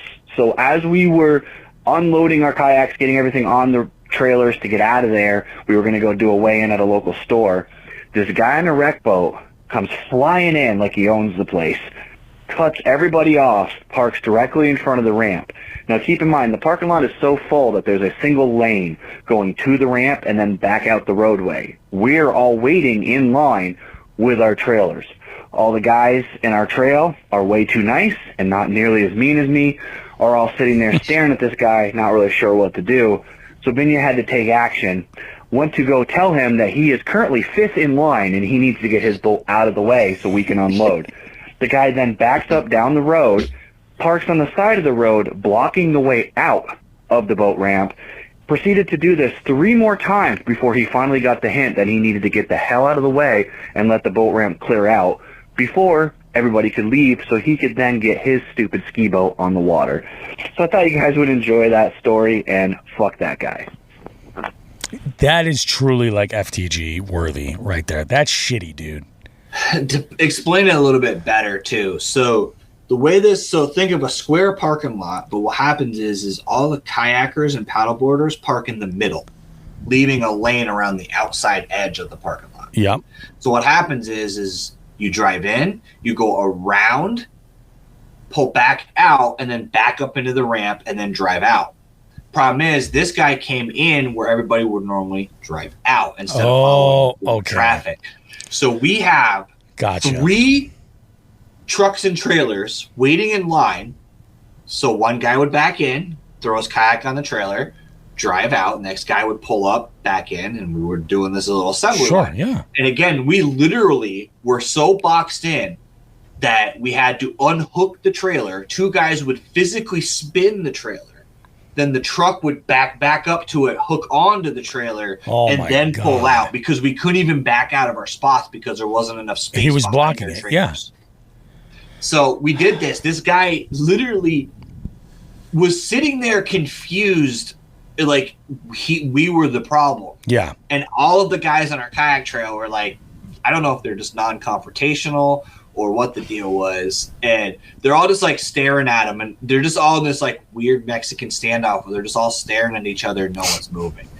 So I literally had just gotten to my truck, came back out. I had my truck lined up in the line, so I got out of my truck and literally walked up to it, and I was like, dude, you're currently 5th in line.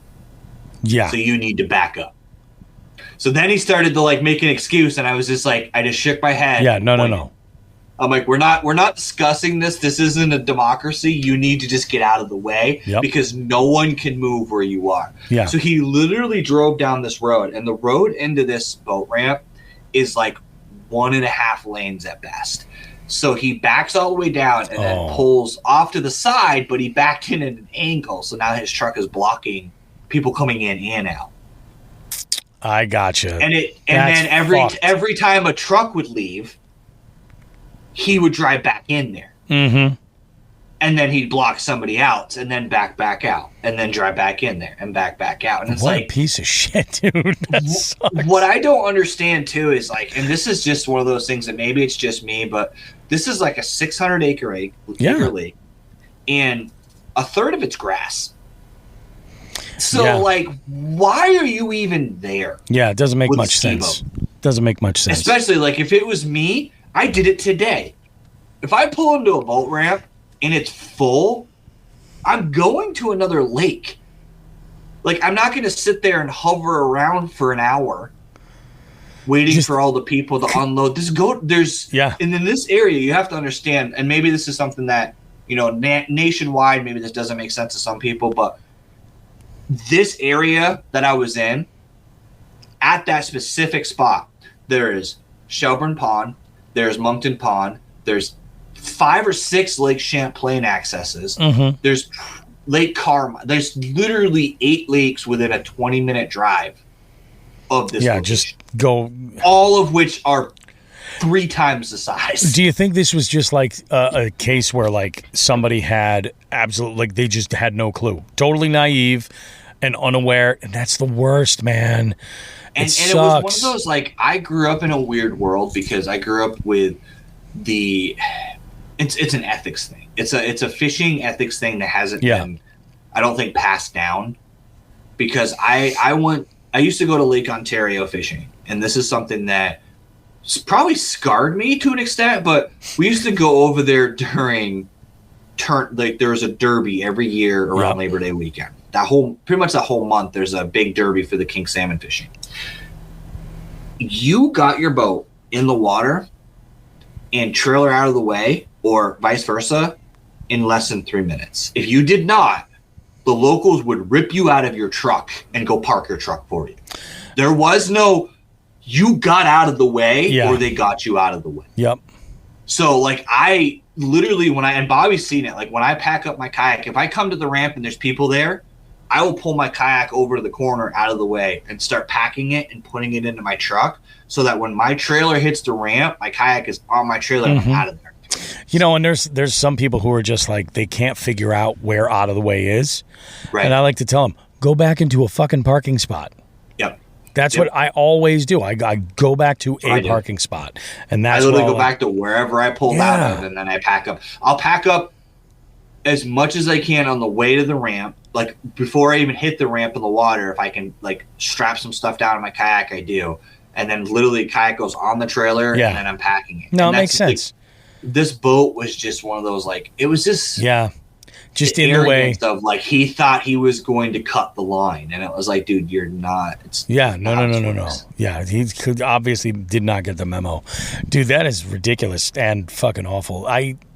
I've been dealing with my own batch of that, specifically like at the Oxbow launch on the weekends. Oh my God. It's like these people, they just pull straight off the ramp and just slam the truck in park and start like attaching like whatever, putting rods away. And it's like, you can't circle around. Yeah. It just, oh my God. It gets me in trouble because Bobby knows this too, because he's fished with me before where he's like, hey, you go get the truck.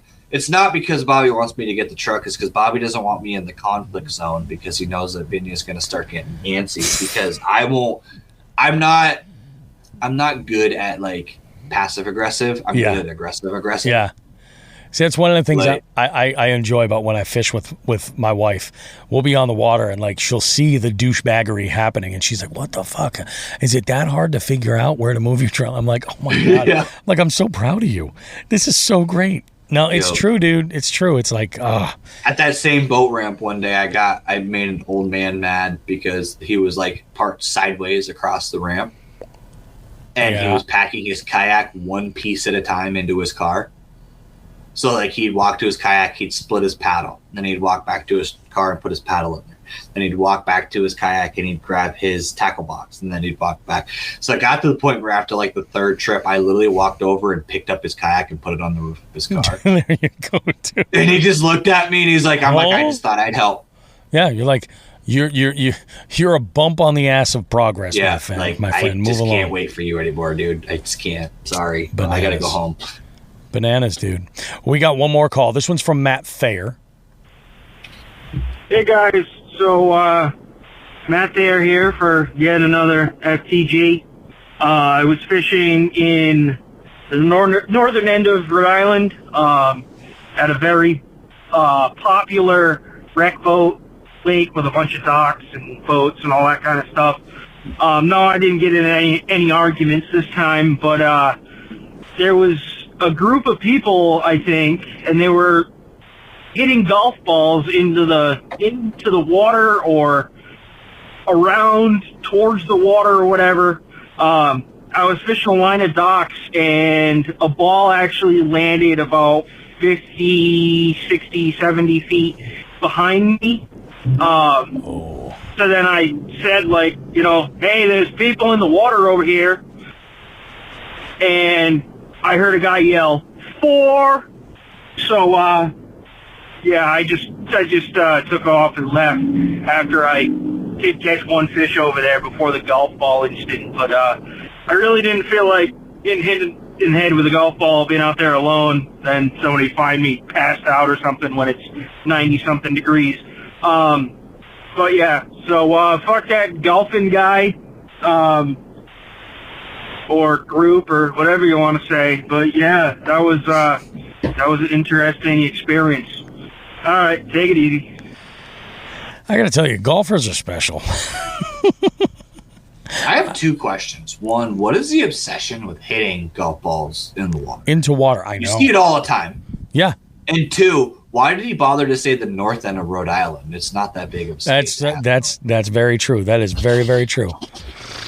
But I think you nailed it. Like, there is an obsession with people like hitting. I see them all the time. I see golf balls. Like, I'll be fishing banks and I see them like all over the place in the water. It's like I don't know how much a golf ball is, but I can't imagine it's like cheap. It's worth it. Be like throwing them in the water. Yeah, exactly. Because I don't know. I don't know. I just don't get it. And I mean, really, at the end of the day, it's littering. It's putting trash into the water. They're concerned about my plastic, but I'm assuming that's can't be good for the water. No, I would assume there's got to be stuff in there that's not supposed to be in there. But like that's one of those things where like, who knows how those people were probably far out there and did not even hear him. This is where it's important to like get on your horn, use an air horn or something like that to get some attention. So it's like, oh shit, okay, because you could probably do some damage to somebody if you hit them with a golf ball. Fuck yeah, so start moving, dude. Yeah, 100%. You ever want to do something fun? Actually, Matt, this is a bonus just the tip this week. Keep a tennis racket in your boat. Dude, I'll go with you. Let me know. I'm coming with you, Matt. I'll sit in the back of your boat. We'll volume back to him. Have you ever hit a golf ball with a tennis racket? I've never seen anything move without coming out of a firearm with that kind of speed. Like we used to hit them with softball bats. Yeah, same. Oh my god, dude! They come off like 200 miles an hour. They're crazy. I'm just saying. Like keep a tennis racket in your boat. And people will go, "What's this for?" Be like, "Oh, I like to fish this one lake. It's by the course." Yeah. Whack, ding, and they come flying back, and they're like, "Son of a bitch!" There you go. Just yell 4 and then head it back. That's freaking. Yeah, it does puzzle me that he heard him yell 4. Because it makes me wonder if that was like just a dick move, like, hey, it's coming, and he decided to give it full send, but who knows? Yeah, that is super shitty, super shitty. But we got a bunch of calls in the live well this week, like a ton. So let's dive in and get right to it.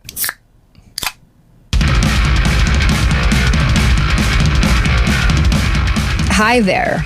Welcome to the Live Well, where we crack open a ramp beer and attempt to answer all of your burning questions.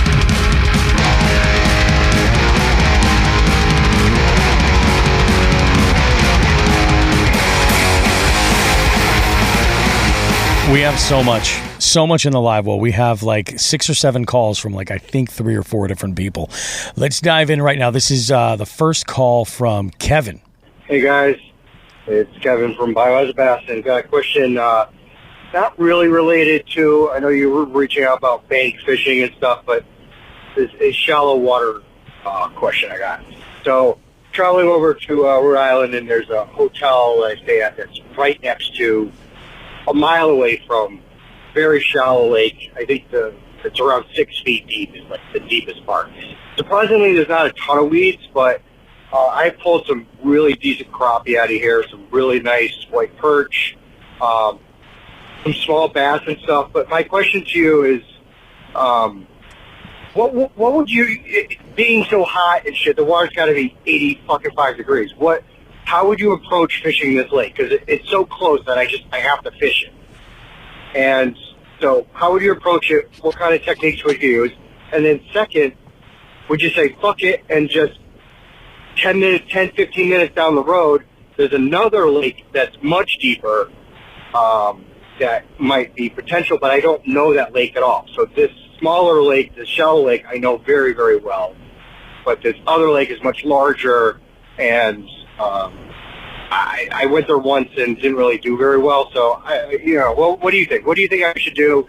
if you were to choose, and which technique would you use on these shallow lakes? All right, thanks, guys. Later. What are you thinking there, Mike? Bobby's going to be so proud at this comment, but I mean, you can't really go wrong with like a small kitech on a ball head. Well, because something like that would be in that shallow. Well, you know, and I mean, that's the thing too. We got to think like water, you know, color and clarity. Like, what's the conditions of the water specifically? I would say, as far as shallow stuff, yeah. I mean, that's something great to throw to find some fish, get on something from the get. I think the big thing is I would. He's probably right. That water temp's probably wicked up there. But I would go and. The big thing I want to tackle is should I fish this that I know or this that's unknown to me? I think the correct answer is both. Yep. I think the correct answer is both. I think that on the shallow end of things, find the deepest water and look around there and see if you can't get bit around that. Not meaning that, you know, he says it's like 6 foot max depth. If it's you know, it comes down to a 6 foot, like it's just a bowl and it comes out and that's it. That makes it kind of tough. The other thing he mentioned was like, oh, there's not a lot for grass. I would also make sure to focus on that grass or anything else that's isolated. You know what I mean? So if there's like a brush pile that's out there, look around for that. That would definitely be a great place to start if you're not looking to like paddle all over the place and like spot this kind of stuff and spend your time looking around. That's where throwing something that's like a really natural, versatile sort of search bait is going to help you quite a bit, you know. And if you find something that looks like it might be interesting, maybe throw like a heavy jig on the bottom, you know, and feel it out, you know, before you go and crank it. Now, the other spot, I think that qualifies as just new water. You went there once, it wasn't great, you haven't been back there again. So that's a good opportunity right there to just challenge yourself and maybe use some of those tips from Just the Tip earlier, looking at maps ahead of time. I know Kevin does a lot of this stuff anyway, but put a little bit more time in there, because I don't know that I would like to say that one would probably fish better than the other simply because of the depth and change and the potential cooler water in that larger lake. But at the same time, I understand the dilemma because you're like, there's so much of it that's unknown.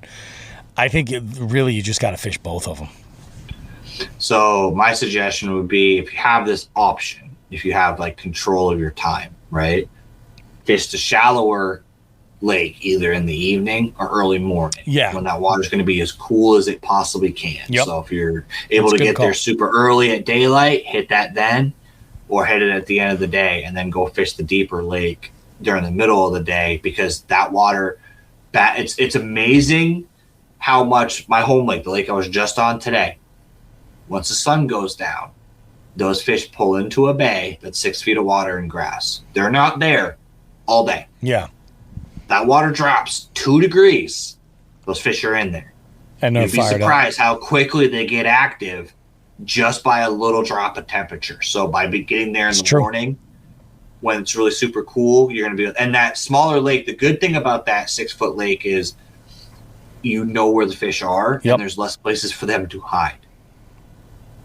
So you have that. That's option. true. Yeah. Because you can throw something that dives 6 feet and you can cover the whole lake. Whereas that other lake, if you got 20 or 30 feet, now you're back to that whole thing we were talking about earlier, where you're going to have more baits involved to be able to try to figure out where they are. Yeah, and that is a challenge, because that like you got to take these things into consideration, because 2 totally different ways of looking at it. But taking into the factor of like, what do you have for time? What's the time of day that you're going to be there? Things like that. So that's interesting. We got another call. This one came in. This one here is from Eli. This is the first time we'll hear from Eli. Hey boys, it's Eli Kush from the Live. My question is, this might be a simple answer. I feel like I hope it's not, and I feel like it's not. But I hope there's some thought into this one. But fishing from the bank versus fishing out on the water. Obviously, I know sometimes you can't reach everything. You don't want to necessarily, you can't go offshore, all that. But how does that change necessarily an approach, or does that change your approach to how you fish? I know sometimes, obviously, with treble hooks, it just depends, because obviously you're going from deep to shallow instead of going shallow to deep if you're beating the bank from the water. But how does that change the approach? Does it change the approach? I know, Joe, you talked about always like going. People don't think about going parallel to the bank. But what's necessarily your approach to if you are on the water beating the bank versus you're fishing from the bank? How does that change your approach? How many times do you think he said, how do you change your approach in that? I think I got 6. It was quite a few in there. I honestly, I mean, like, I think that, so we have to look at this and think of it from the perspective of we're both fishing that same area of water around the lake. Yep. You know what I mean? Essentially the bank. We're both fishing shallow. I'd like to say that my approach is, if I'm just looking for fish, right? I will throw something that is moving for the conditions. Something that's like just something so that I can find where fish are, find some activity. I'm not even so much concerned about getting fish in on the bank or in the boat. It's more like I just want to verify that they're there and then be able to like pick them out as needed. And I think really in a lot of ways I do a lot of the same things. Like I will employ the same tactic whether I'm on my boat or I'm on the bank. I'll make 90-degree casts and then retrieve back out, like not exactly parallel, but when I'm walking along, I'll make a 90-degree cast to keep more in that strike zone as I come in. A lot of the time, I'll do that. And it's great to kind of break down water that's no good. Now, let's say you get to something interesting like a laydown, right? Oftentimes what I'll do is my approach will change because when I'm on the bank, I'm going to fish the closest end of that laydown to the bank while I'm standing the farthest away I can to. So I'll usually pitch directly to that. And then I'll work my way back out and work my way to the bank. As far as I on the boat, that changes a lot because I might use 2 different baits when I do this. Yep. I might start with that same moving bait and run one along one side, one along the front, one along the other side, and then I'll go with that same presentation I would probably be thinking I would throw when I'm on the bank, and that's when I'll start picking things apart, and that's when I start to pitch. So there's a little bit of an extra step there because sometimes I'm just looking to see if I can find something that is worth putting that effort into, I guess, versus when I'm on the bank and I know that like that's where I'm at, I'm going to put my time in and try to pick something off of that laydown, something like that. What about you, Mike? So in an apples to apples scenario, and this is something that you have to kind of like, I know I'm adding a question, but like, can I get to the same places on the bank that I can with the kayak? Because like there's certain ledges and stuff that if I can't get to it on the bank, then I'm going to fish that differently. But as a general rule, or you're not going to fish those at all, or you're not going to get anywhere near it. This is something where I've talked about this in some of my videos in the past too. Is like I'm actually guilty of moving. Bobby's seen me in a kayak. We've done events where he was in a boat and I was in a kayak. I move too much. Yeah, I sometimes actually need to learn to pick stuff apart. Yep. And when I'm bank fishing, I don't move nearly as much. One, because I'm lazy and I don't feel like walking all the way around everywhere. But also, like, you are limited on the bank. So you have to make sure you hit every cast, every spot. You want to make sure that you don't leave fish behind. And Bobby made a very good point of one thing I think people do too much is they have 2 toes in the water when they're fishing on the bank, instead of being 2 feet off of, because you don't realize how much those fish can like actually notice you're there. You walking up and down the bank, can actually scare fish away. You can actually casting a shadow over top of the water can cause those fish to go. Because I've done it in my kayak. I've stood up sight fishing and had the fish see the shadow in dark and take off. They understand that that's danger. So you have to, I do the same thing in the kayak. Like I will come up to a piece of structure and then I will back off and cast to it. Yep.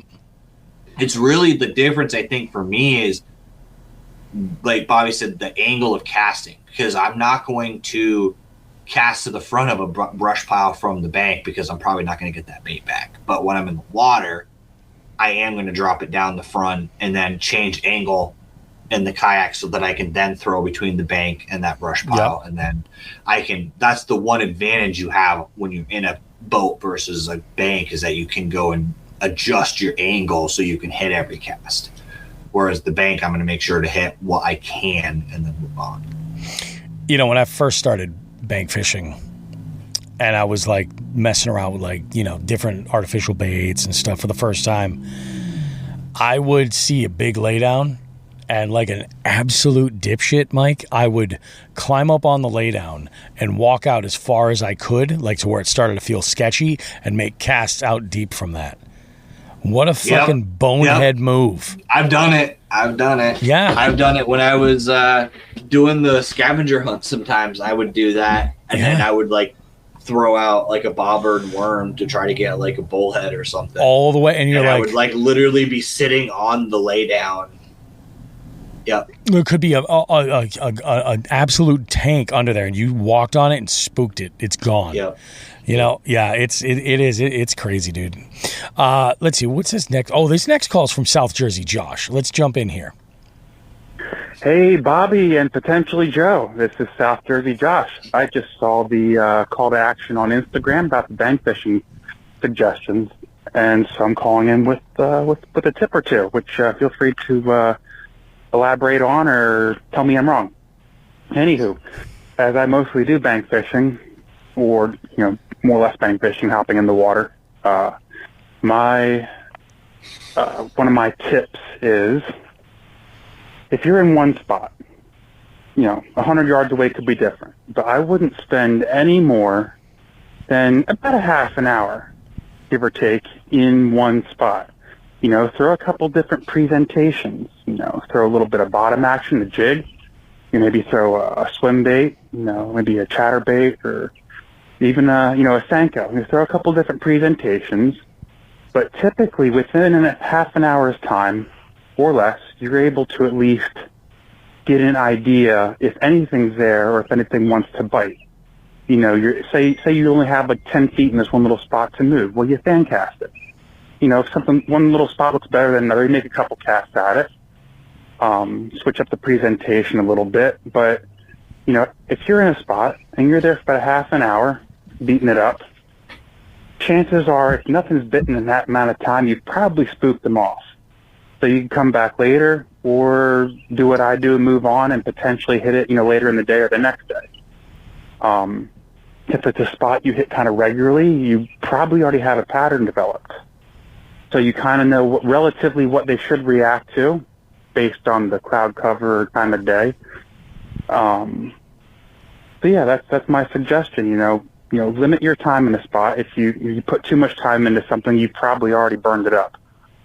So move on, go find another spot, find another pond, find another creek location or wherever. And, if you feel like there should be something there, come back later in the day and see if something's there. But otherwise, you probably let them all know you're there by all that casting you were doing at that point. All right, guys, tight lines. Talk to you soon. I really like that tip. I do. Don't marry a spot. Like, get moving, get to that next spot. And I think that this actually could qualify for anglers anyway, whether you're in a boat or not. I will say the one thing I would add to that would be give it some time early on if you have not determined a pattern. So if you know that they are smashing on, they're hitting they're hitting a Ned rig on the bottom, not on the fall. They're hitting it on the bottom. You're hopping it, or a small jig or something like that, versus, that they're hitting, mid column somewhere and they're chasing, that tells you, that means that once you've discovered this and identified it, now you can take that minute of like 30 minutes or whatever you predetermined and shrink it down. You might be at a spot for 5 minutes before you're like, okay, cool. I haven't gotten a bite here. I'm going to move on. Time to go. Something like that. That's the only thing I would add to that. I think that's a really, really, really good tip, Josh. I had to do that in my tournaments. So I actually, in some bodies of water, I actually set a timer. Yeah, you've told me about this before. If I'm going to start on like a rock pile or a laydown or something like that, but I've had history of, I know there's big ones in here. Like literally this last tournament I did, every single time I go to this one island, I throw a black and blue jig and I catch a decent fish. Yeah. But the problem is I spent an hour and a half there during the tournament because I didn't get a fish and I burned an hour and a half. Now, one thing I do like to mention on this is, and he did mention this, but I want to kind of emphasize it, is a spot isn't dead to you for the rest of your life just because you didn't catch fish there an hour ago. Yeah, exactly. So spend a half an hour, but say you get to the other side of the lake and now you've come back and now there's a shade line there. Or maybe you figured out when you were fishing that tree, you threw a wacky rig and a Ned rig, but you found out that they're eating on a paddle tail. You can go back. Yeah, of course. And throw a paddle tail out there for 20 minutes. A lot of people, I see a lot of people, they'll go to a lake and they'll do a lap and that's it. Oh, there's no fish. I go home. It's almost like they think they can't go back. Yeah. Yeah. So don't necessarily hover in one spot all day, but also once you've got the pattern and you've got what they're biting on, if it fits the pattern, you can go back and try that again. Because places will fill in, fish will sometimes move in and out throughout the day. So sure, yeah. Oh, and then there's bite window. You look at like what that time of day is. Well, maybe when you first hit this spot, they weren't relating to it. They were further up shallow, or they were out deep, or something. And now, now you've got that access. No, I like that. That's really good. This one, I think this next call is from Dave. Bobby, Joe, or whoever's standing in for Joe. Tis I, Dave. I have a question. And there's two schools of thoughts on this, so I'm just curious where you land, because I feel like both answers are right. It just depends on the situation.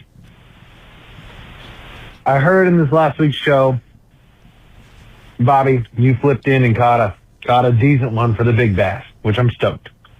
What is your reel? What's your go-to reel speed for a flipping reel or a punching reel?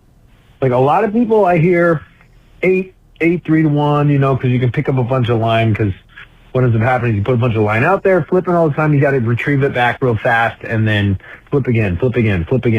It's a numbers game. But in the higher gear ratios of reels, you lose a lot of torque. And so when I'm flipping super heavy vegetation, it's really tricky with a high gear ratio to get that fish out of said vegetation, because it's 3-pound fish with 12 pounds of weeds on it. You know what I'm saying? So I've heard the other side of the spectrum say, no, I like to flip with a 6-3 to 1 because I have the torque to pull them out.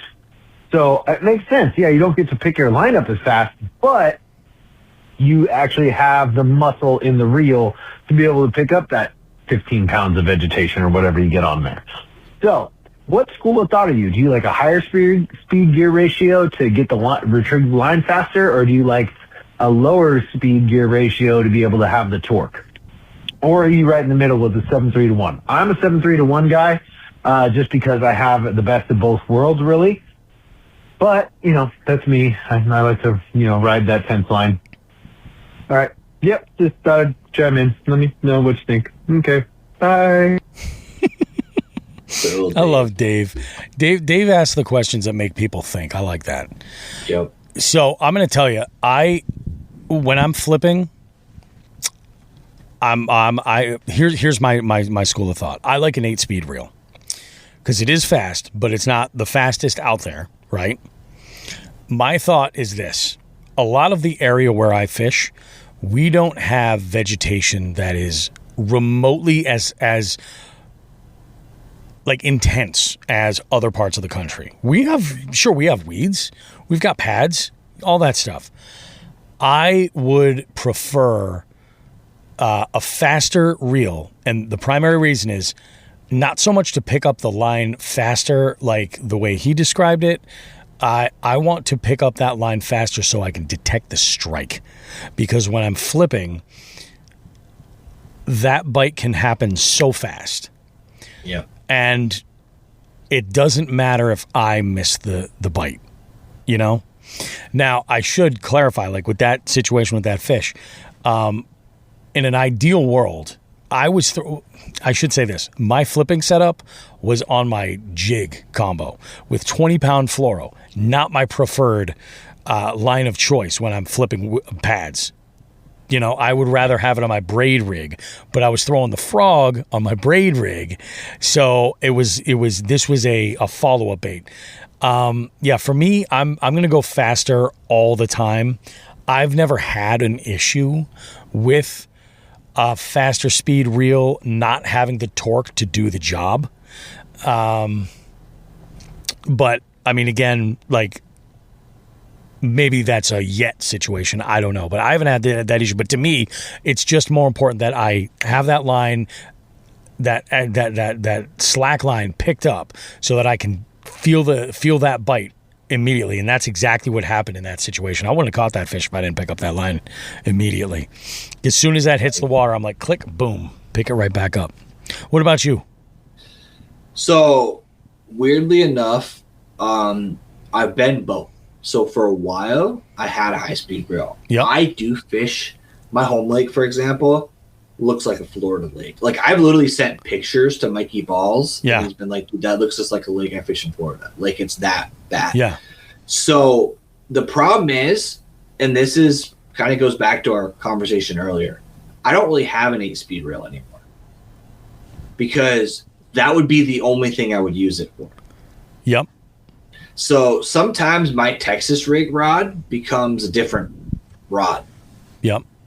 So like my flipping rig, I may not be always flipping, but I may use it for something else. Sure. So like I run like a 7.3 because I stay in the middle because I'm going to be using that for something for else other later. stuff. Yes. And I don't have a dedicated flipping rod. So if I had a dedicated flipping rod, it probably would be a higher speed. Yep. But I have had issues with where I was fishing today, where I was saying where the top water is. There's an edge, grass edge, that the problem is if you flip into that, you'll get fish right down the edge of it, but they run back into the pads. Like they retreat into the pads. Yep. And that is one of those areas where I've broken medium heavy rods trying to get them out. Yeah. So I've had reels that wouldn't reel. That's why I don't have an 8-speed reel anymore, because I caught a fish in the pads that the reel broke trying to get them out. Granted, I was using a really cheap brand. I'm not going to name the brand to disparage them, but I was using a brand that wasn't an expensive reel.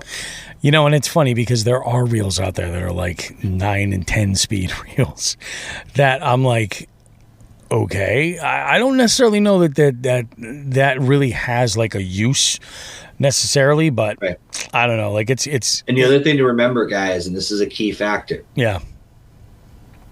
A 9-speed reel could be a 7-speed reel if it's got a small spool. Yeah, that's true. Because too. the thing is, take that into consideration. You got to look at the yards account. taken in per rotation. Because there's some reels out there that I'm like, oh yeah, this is a 9.5-to-1 reel, but then when you look at the size of the spool, you're not picking up nearly as much line as by you every think. revolution.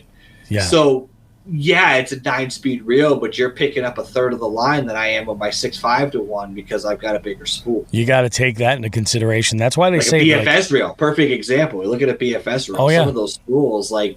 Yeah, that may be a high-speed reel, but how much line are you really rotating around it? They are. That's the thing. Like with those, they are most of them start at like 7-speed. Yeah. You know what I mean? It's just, but that's the thing. You got to look to get a real accurate look. You have to look at the amount of line comes in off of each rotation, the pickup line. And that's the thing. Like when people talk about like gear ratios, unless they're giving you the exact gear ratio, it's just kind of like a guide of like about how fast it is. But yeah, I think that's a really good question. But yeah, for me, definitely like if I don't get that bite, and that's like the description of what you were describing there, Mike, how you said that these fish will bite in this one spot and then go back into the weeds. Do you know how much worse it would be if, like, you didn't detect that bite and they picked it up and they already, you know what I'm saying? You would need that much more torque. Run back in the day before I learned and got better at keeping my tension, like, because that's the thing, you have to keep tension. Yes. Like Bobby said, if you flip it in there with slack line, you're screwed. I used to run high vis on my flipping run. Yep. For that reason. Yeah, because there's no reason not to. Because then I could run high vis. I mean, I was using like 50-pound high vis, but I was using high vis so that I could detect that bite because I didn't have that. If I had the high speed reel, I wouldn't have needed the high vis necessarily. Yep. But I could see the action of the oh, there is a fish on that. But again, even then, with a high speed reel, I see that line move. I can pull that slack out a lot quicker with that 8-speed. So it like Bobby said, it really depends on what your conditions are. If you're fishing hard bottom, I've fished a lot of lakes in Mass. I don't think I would have an 8-speed if that's the case. Because a lot of lakes I fish there's lakes around me, especially like Champlain, where it's swamp fishing and you need to have a lower speed to get it out. And there's I'm not saying that there aren't those places in Western Massachusetts. I know some of you guys are going to come for me and be like, oh, I need to fish. I'm like, no. But by and large, as a general rule, like we don't have as heavy of grass as what's in some of these other areas. Let's jump in. This one comes in from the Bandit, this live well call. Bobby, and where the fuck is Joe Brown? What's up, boys? The Bandit. Giving a quick call in regards to your Koiki dice bait question. I've caught a few using them as a jerk bait. I've been putting like a nail weight in the bottom of them and then using like a number 2 Ryugi Brutal, I believe it is, Talisman, the heavy guard one with the weedless presentation. They got like these metal weed guards on them, and I just pretty much skin hook them like that, and twitches and pauses like a jerk bait, and I've been getting smoked. So that's been working for me. Let me know what you think. Anyway, tight lines, guys. Have a good one. I think that's very similar to the way I was rigging the urchins I was using from it's very, very similar to the way I was rigging. Maybe he was using a little bit heavier of a hook than I was. My biggest issue was that I was not twitching these at all. I was making a cast, letting them fall, and then pulling them back in. And that's what I have to change. But I'm going to take that into consideration. I do also want to check out, Wild Bill had posted a surprisingly useful little tidbit the other day on a piece of terminal specifically for rigging Koikis I think it's called a Frico rig. And it's like a screw lock weight style, except it has a loop where you can run the hook through. So you've got a piece of metal holding the hook. It'll save your bait. That's the idea. I was like 2 jobs with one device. I like that idea. I might try that out, but so I screwed myself in my last tournament, and I've been telling everybody in my tournament how I've been rigging the urchins. Yep. And how I'm fishing it, and that's what won my last tournament. Yeah. Now, granted, I'm not trying to take credit for it. It's just I've been talking them up, so then people were willing to try it. Yeah, exactly. Literally, if you want a simple way to fish it, to start out, I rig them different ways depending on what I'm doing. Literally take one of those. It's the VMC is the one I've been using. The belly weighted swim bait hooks. Take the screw lock off and shove that through the middle of the Koiki. Yes. From the eye. Okay. Because literally what happens is the weight on the hook keeps the Koiki from getting down to the barb. It can't get into the hook and block itself. And the weight is in the center to keep that bait falling the way it should. And it's literally you just take the spring lock off, shove it through that bait, and then tie onto it. Everybody's got those swim bait hooks in their tackle box because we all use them for different rigs. Absolutely. And literally, that's one of the best ways I found to rig it because it's weighted in the middle. The bait can't slide down past that weight because you've just shoved it over top of the eye and the hook, so there's only a big enough hole that can't get over that weight in it. What will actually happen, which is actually handy, is it will, if it does slip, it slips back up the line away from the hook. That's even better. When they start thrashing their head, it gets out of the way. Yeah. And I found that, and I use like a 3/0 or 4/0, like 1/8 ounce. You can. The thing about those is you have a lot of different weights that you can get in those hooks too.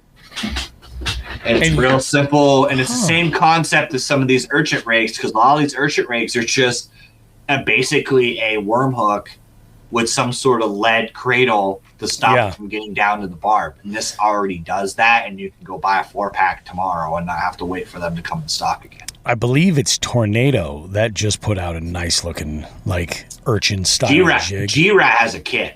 Yeah, it's freaking nuts, dude. Isn't it crazy though? Like there's so much stuff available. It's like, man, that's just G-Rat came out. That was one of the ICAST like best of shows, and it is cool. Don't get me wrong. I like it. Here's the concern I have with it. It's a kit. It comes with a treble hook, a like almost like frog hook, and a straight single hook. Yep. And then it has weights. And what it is you push the bottom of the hook has like it's almost like a welded eye to it. Okay. So then you shove that down through the bait, and then it has almost kind of like a jigger rig style weight that you can then clip on it. Gotcha. Underneath, yep. Which is cool, except it's $20 for the kit. You get a bunch of different weights and 3 hooks. So say I only like the single hook. I don't like to use treble hooks with the urchin baits because they do have a better hookup ratio, but 3 out of the 4 fish that I caught with that setup were hooked in the tongue. Yeah. And I killed 3 fish basically. Yeah, you don't want that. I caused 3 fish to bleed uncontrollably because I got 2 treble hooks in their tongue, and I was like, I'm not about killing these fish. No. So 1 hook I'm not using. The frog hook I'm not necessarily going to use all the time. Yep. So now if I get broke off with that single hook, now I just have a pack of weights, and I got to go buy another $20. Buy another kit, and then you're going to have it makes sense. To get 1 weight. So if they sold just the hooks in a pack, then okay, cool. I'll buy a recharge of the hooks and then have the weights. And I'm sure they will. And it is a cool concept, but I think a lot of guys are putting way too much. It's the new hotness, and they're trying to find the like crazy way to rig it. Of course.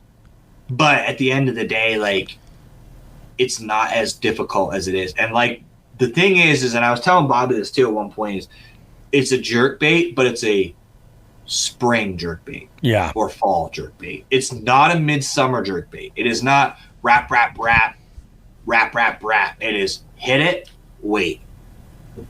Hit it, wait. Let it pulse and then sit there. And the other thing that I learned is, and it sounds weird as a concept, but the fish, and I have forward facing sonar, so I have the advantage of being able to see how the fish react to it. Yeah. If you find that the fish are eating it aggressively, then you can work it more aggressively. Sure. So I guess this is for people who are actually able to see the bait, but if the fish are, like if you're sight fishing with it and you can see the fish reacting to it, fish the bait the way the fish are reacting to it. So if the fish are on it and you jerk it and they follow it immediately, jerk it again. For sure. Keep their pace. If you jerk it and they take a minute and then they check it, then give yourself longer pauses. Yeah. Because they will, one of the 2 or 3 times, read their action. Grab it. Yeah. Because what they'll do is like, and if you can kind of, even if you don't have the forward facing sonar and you can just see them, because a lot of times you're not fishing this in like 30 feet of water. No. You're just throwing it out in front of you. The funny part is most of the time, if you feel little nips, it's not a bass. No. Very rarely where you feel the bite. It's so crazy. They just come up and gulp it. Torpedo it. If a bass is going to eat it, in my experience, they're eating it. There is no playing around with it. There is no chasing it. Yep. They come in at Mach 100 and they suck it in, and you got to be ready to hit them. So it's kind of like your 8-speed reel again. Yeah. You need to be able to pick up that line and hit them. And jack because they will get it in their mouth and then they'll spit it right back out. Yep. That makes so sense. as soon as you feel that, any type of, you got to hit them or Yeah. they're going to spit it back out. Freaking nuts, dude. Yeah, I got to mess around a little bit more with the urchins. I really do. We'll get around to it, though. It's only a matter of time. Now, we got a couple of repeat callers that came in. These are going to round it out. So we're going to start out with Kevin's second call. Hey guys, it's me again, Kevin. So listening to Broke on the Boat the other day, it got me thinking about this project that I have going on at the house. I have this 14-foot thin aluminum boat with fiberglass inside. It's actually a decent looking boat. Comes with a trailer. It was free on the side of the road. I ended up like grabbing it. My buddy called me. He's like, "Oh, I gotta get this fucking boat." I'm like, "All right, let me grab it." But the transom needs to be replaced. So I can definitely do that. So I just wanted to throw this out there. What will you guys do? If you had to choose from starting from scratch, a little bit of elbow grease. I know, Joe, you got 5 thumbs and maybe you can't do this kind of stuff, but like in your head, what would you do if you had this free boat that you could probably replace the transom, I don't know, maybe for a couple $100 at the most, some aluminum, some marine plywood, and some fiberglass, a few hours of work? Or would you go and purchase I've been looking on Facebook, like a 1992 Fast Tracker that, already has a motor and probably some old-ass trolling motor and some old-ass electronics. So the problem is like, I like to customize everything. I have to customize it. I love it. I want it black and orange. So like the 1990s boat, I have to tear the carpet out. I have to paint the fucking boat. I have to replace the seats. It has to be a 5-hazard fastened boat if I'm going to do this shit. So, what would you guys do? Would you guys start from scratch, and have this, shitty boat that I'm going to work on and over time and do it? Or would you throw the $3,000 down for, a 1990s bass boat and be like, and work on it? I'm not saying, I'm talking about, not getting on the water this season. So it's not about getting out there right now. It's about getting something that you want, and it's going to be yours and make yours. So, would you put the time in, or just fucking get the other boat? But you got to think $3,000 starting point, and then I got to replace all this shit, or free, and then start, from scratch up. So, no offense, Joe, on the 5 thumb things. I just know that you also say that you can't fix shit. So, good luck, guys. Man, this is tough because there's a couple of things that I have to assume. I have to assume that this boat he got for free does not have a motor. And I say that because he goes, this Howard he had, the one he was looking at on Facebook Marketplace has an outboard and it has trolling motor and cheap electronics and all this other stuff. So I think that really what you got to do is either way, you're going to have a project. Either way. Either way, you're going to spend money. Either way. Because this boat was free, all right, is there paperwork? Can you register the boat? It's more than just the transom. Now you need an outboard, right? You're going to have to build, I assume you're going to build some kind of a deck. I don't know the kind of condition it is. So, fix the transom. Yeah, maybe you bang that out for $500. I think at the end of the day, they're much more similar. I think you would be better served, Kevin, to look at what you need for a boat, for the way that you fish. Look at the platform. Is a bass boat that's got more deck space that you can lay out gear on. Does that fit better for you? Or is taking and modifying an old rowboat? Or maybe that's the road you want to go. Just because it was free does not mean it's for me. You know what I'm saying? There might be more going on there. I would look into, before you do any work on it, I would look into seeing how you could possibly register it and get it able to actually be used, and price motors and all that stuff. But I would say realistically, if you're looking to get into this, I would determine 2 things. First, what platform are you looking for? What works for you as far as a boat? Secondly, what is your budget? Because that's going to determine, is it a better decision for you to look buying bare bones and new? Or is it a better move for you to buy used that's got a little bit of attention already? Something like that. So I don't know. I mean, it's a tough call, dude. I know it sounds like you're like, oh, I got this boat for free. But really, at the end of the day, it's more than just that transom. And if you can't register it, it's everything. I wouldn't put the work into it until you know you'd be able to register it. What do you think, Mike? I think he should drive to Vermont and buy Vinny's boat. No, I'm just joking. I have a bass tracker in the driveway, and Bobby knows the story behind it, so that's why he's laughing at me. What I would do is, Bobby made a good point, and there's a couple of factors. So you already have the free boat, I'm assuming. You already picked it up. It sounds like he already has it. So if you already have it, the questions I would have is, does it have a trailer? Or are you having to throw in the back of your truck? And does it have a motor? If it doesn't, like Bobby said, can you get it registered?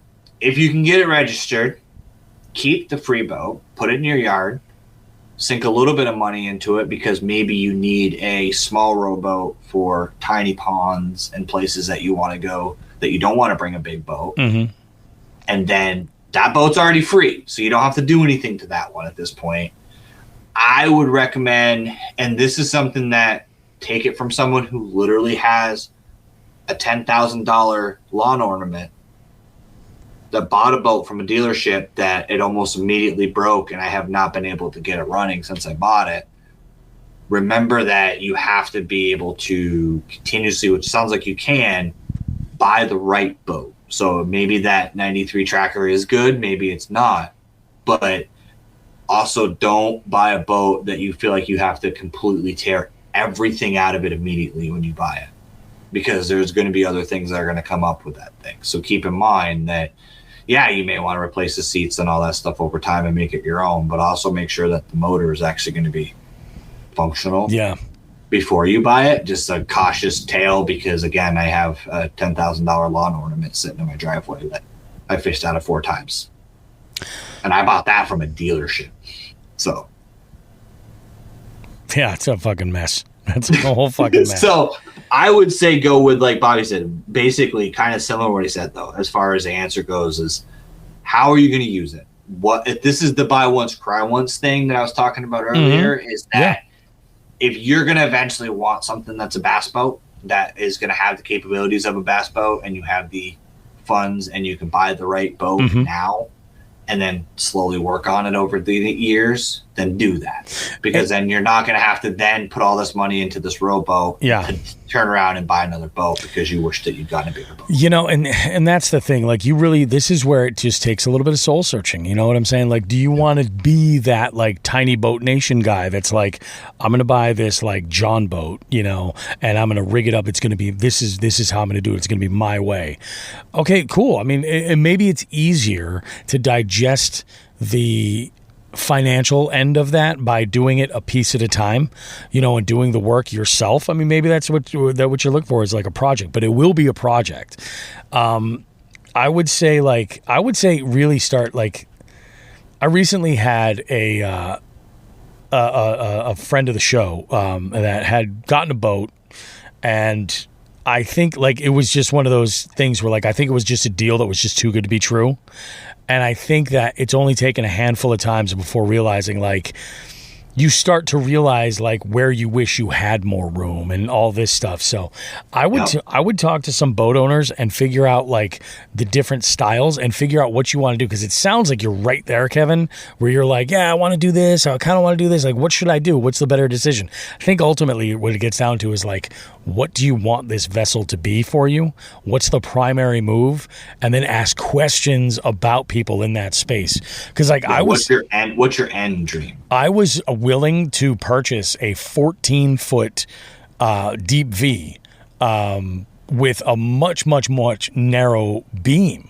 And after talking with the dealer, when I was looking around, he was like, dude, he goes, if you're looking to make content, you're going to need space to be able to do shit on the boat. You're going to need a wider platform. And I was like, all right, okay, I'll take, and every single day I thank myself for not getting that smaller vessel. Every single day. I would have ended up in the water that day I fell. 100% you would have ended up. That boat didn't have the wider beam. I would have been swimming instead of landing in the back of the boat. It really, yeah, it's bananas. So I would just say, like, it's like we talked about in last week's episode, how it was your vessel is ideal to you. It doesn't matter what anybody else says. Like, you got to really analyze, like, what do you want to do with your fishing? If you want to have a lot of deck space for like tournament situations, stuff like that, or maybe you want to fucking get into trolling one day. Yeah, those are two different boats. Capability. Yeah, shit like that. So you'll find it, and the right boat exists. You've got to just look around for it. And being the fact that you're handy and able to get, do the modifications on your own, that means that now you can look at something that might need a little bit more attention. Versus myself and old 10 Thumbs, like, we just bought new because it was the decision for us. Oh, it's again, mine's still sitting in the driveway because I could have mine running, but I don't know how to tear down and out. Yeah. So it just sits there until I get the money to fix it. Yep. Yeah, it's freaking bananas, dude. It is. All right, we got one more call, and if you had to guess, Mike, who do you think this is? Joe Brown. Are you kidding? Joe Brown called the live well? Call the hotline? Of course it's Eli. I'll bet you Joe doesn't know the number. Hey, boys, it's Eli. This is Bobby. This is a question you thought I was going to ask last week, so I'm going to ask it right now. What have you used AI for bass fishing? What is your AI usage look like when it comes to fishing? Yeah. It was. That's an easy one for me. I don't use AI for actual fishing. It's like I have used AI to assist with scheduling and some tasks and, generating like even the theme song of the show and some of the intros and stuff like that. Like that, get it. All right. But when it comes to fishing and using AI, I really haven't used it to like break down conditions or like look at like make suggestions of where to fish or anything like that. I know the headache it is getting it to say the word bass correctly. Yeah. Mike knows what I'm talking about. Yeah. I got all the songs that say fish for that reason. Yeah, exactly. And you're like, okay, that's fine. Like I get it. I get the interest of like, oh yeah, this is gonna, help me. It's all this. And no, I don't think it is yet. Maybe at some point it will learn enough and get quality enough information. Cause that's the problem. Like you look at stuff like Fish Brain. Okay. Yeah. Folks look at stuff like Fish Brain. It has data that is collected from the users that submit it, and it makes estimations based on that for a variety of different things, conditions. Gets its weather data from its weather source, all that shit. But like you'll find like hot spots that will show up like on a lake. The problem is that like it will also chart catches that are entered incorrectly. So somebody enters a pike into a body of water that has no pike, and all of a sudden now it's showing that like, oh wow, a bunch of pike got caught in like July here. That's crazy. Oh, well, maybe that's the time to go and pike fish there. But meanwhile, there's nothing. It's just that it's gotten bad intel. So I don't know that like, at least right now, I would trust much that AI has to offer me for fishing. That doesn't mean that it doesn't have a place in it. But like, if you're looking for like it to tell you how to be a better fisherman, I think you're better off on, honestly, like YouTube.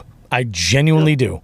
I think you're going to get more like actual information that you can use by following a creator that fishes in your style and fishes in waters that are similar to where you fish. And you could learn a lot more that way, I think. But The problem with the AI stuff is that, so if you were to say, what lake should I fish today? It's not really going to use, like where I live, for example, it's going to have a ton of information about Lake Champlain. It's not going to have any information about the lake I fished today. Yeah. And yeah, there's that. If you say, hey, what bait should I use today? You have to take into account that an AI large learning model is taking in information from the south. So it's going to tell you to throw a shad pattern. Well, guess what? I live in a state where there's only 2 lakes in the whole state that have any shad. Yeah. So, like, you have to take into account that it's not going to necessarily know a lot about geographic. I have used AI for fun. Like, I wouldn't rely on it or use it as for information. I've asked it questions just to see if it would answer how I would actually answer. Like, I've said, hey, what should I use today on this lake? And then just kind of like, oh, actually, that wasn't too bad. But the only thing I've really used it for is weather. Honestly, I've asked it to like project what the weather was going to do, because sometimes it's better than the forecast that I got from Weather Channel. Sure. Because like using the internet, and it's searching all of the weather sources and giving me kind of like a amalgamation of all of the weather forecasts instead of just one. So it's kind of like using that as like a scattered weather search instead of going to 3 different sites and going, okay, this one says thunderstorms and this one says sun and this one says rain. So it's probably going to do all 3. Yeah. No, other than that, I wouldn't rely on it, or I don't think it's ready yet for that kind of stuff. It's not, because the problem is, and people, I think this is the biggest thing that I run into with my job too, is AI is not being trained by like a all-knowing being. No. It's being trained by people doing Google searches. And people are dumb. So think of the dumb shit that you've looked up on Google. That's in an algorithm that's being used to train an AI. Think about the dumb thing that your friend told you was true. And you Googled it? And you Googled it. That's in a database somewhere and could be stored as the wrong information that ChatGPT is using. Yeah. So that's the problem. This isn't being trained by all factual information all the time. This is being trained by Wikipedia. So you can't really trust. It's tricky. That's the problem. It's tricky, man. It is very, very, very tricky. Yeah, it's like it is tough because you know, this technology is there, and there are folks that I think just by and large, a lot of people would just love if, like, you know, the Staples easy button, like if they were just like, they could just hit the easy button and it was just done. You know what I mean? Like, if AI could tell me exactly how to catch fish, I'd probably stop fishing. Yeah. If it was right 100% time, I probably wouldn't fish. The whole reason I fish is because I have ADHD. Yeah. And I finally found an activity that at 8 o'clock in the morning is different than 10 o'clock in the morning. Exactly. It's different than 3 o'clock in the afternoon. Yep. You can't master fishing. If you don't believe that, watch the Bassmasters on Champlain. Watch how the lead changes.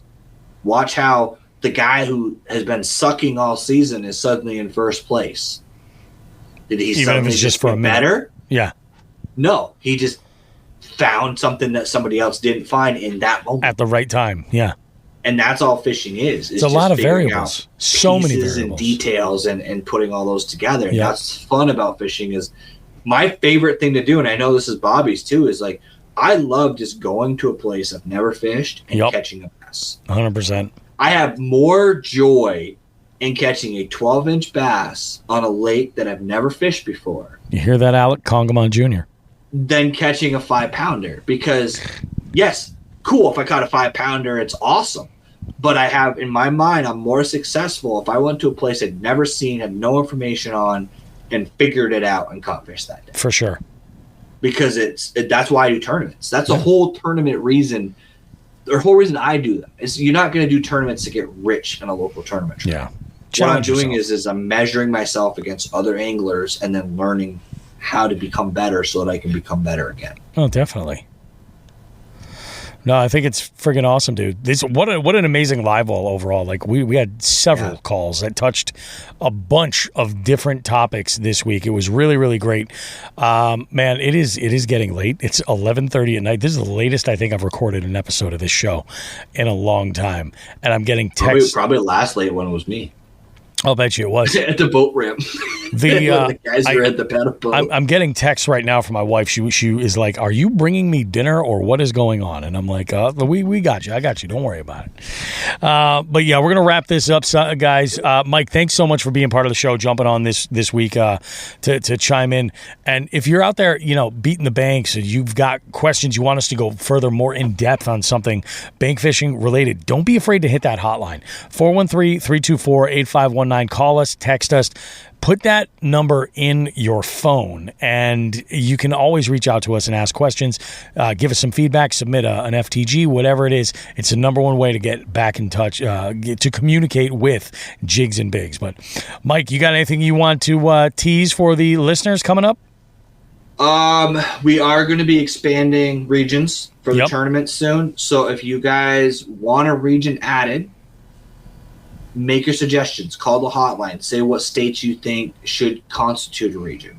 Yeah. Or if you just know you're in a state and you really want the dual or team series to come to your area, reach out to us and let us know, because we're really releasing them in order of popularity. Demand, yeah. I want to make sure that there's people there. So if you're in an area and you're hearing this and you're like, man, I would really like to be part of this tournament series, call in. Let us know. Say, hey, I'm from Indiana, and I'd really like to start participating, because those will be the regions we go live with they first. Get the most attention. Yeah. Because if you want to chime in and say it, that's where we'll go live next. The reason we added Texas was because we had Jake heads that were in Texas and said, hey, I really want to do it. Yep. And that's why I went live with it. So just something that I want to bring out there. We do have some cool tournament offerings, and like Bobby had hinted, we have some other events and other ideas that we're going to be looking in for the 2027 season. So be on the lookout for that stuff too. It's going to be good stuff, dude. Thanks a bunch, man. I appreciate you, homie. You guys, have yourselves a good one. We will have more Jigs and Bigs goodness lined up for you in 7 days. Trust me, you don't want to miss out. Make sure to follow, subscribe, all that on all the socials. We'll see you guys next week. Have yourselves a good one. Like we always say, tits and ass, smoke some grass.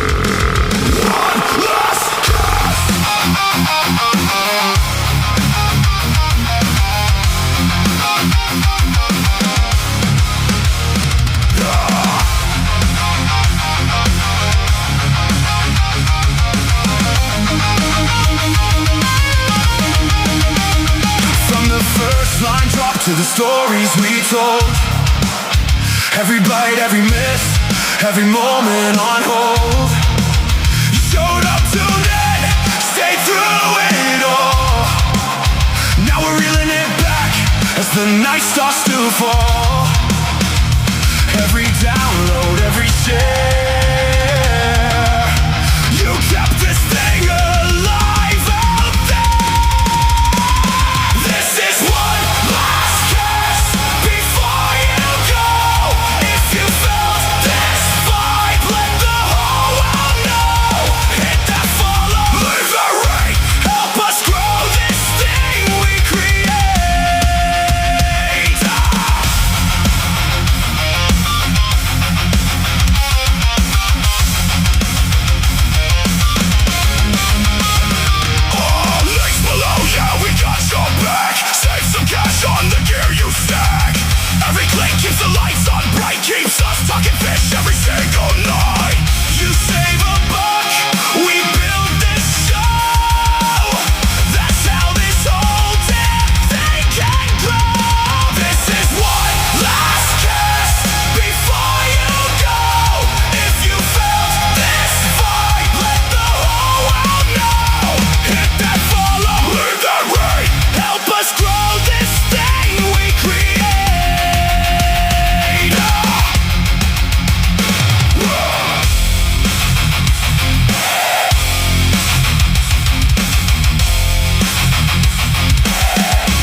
Avatar: Fire and Ash is now streaming on Disney+.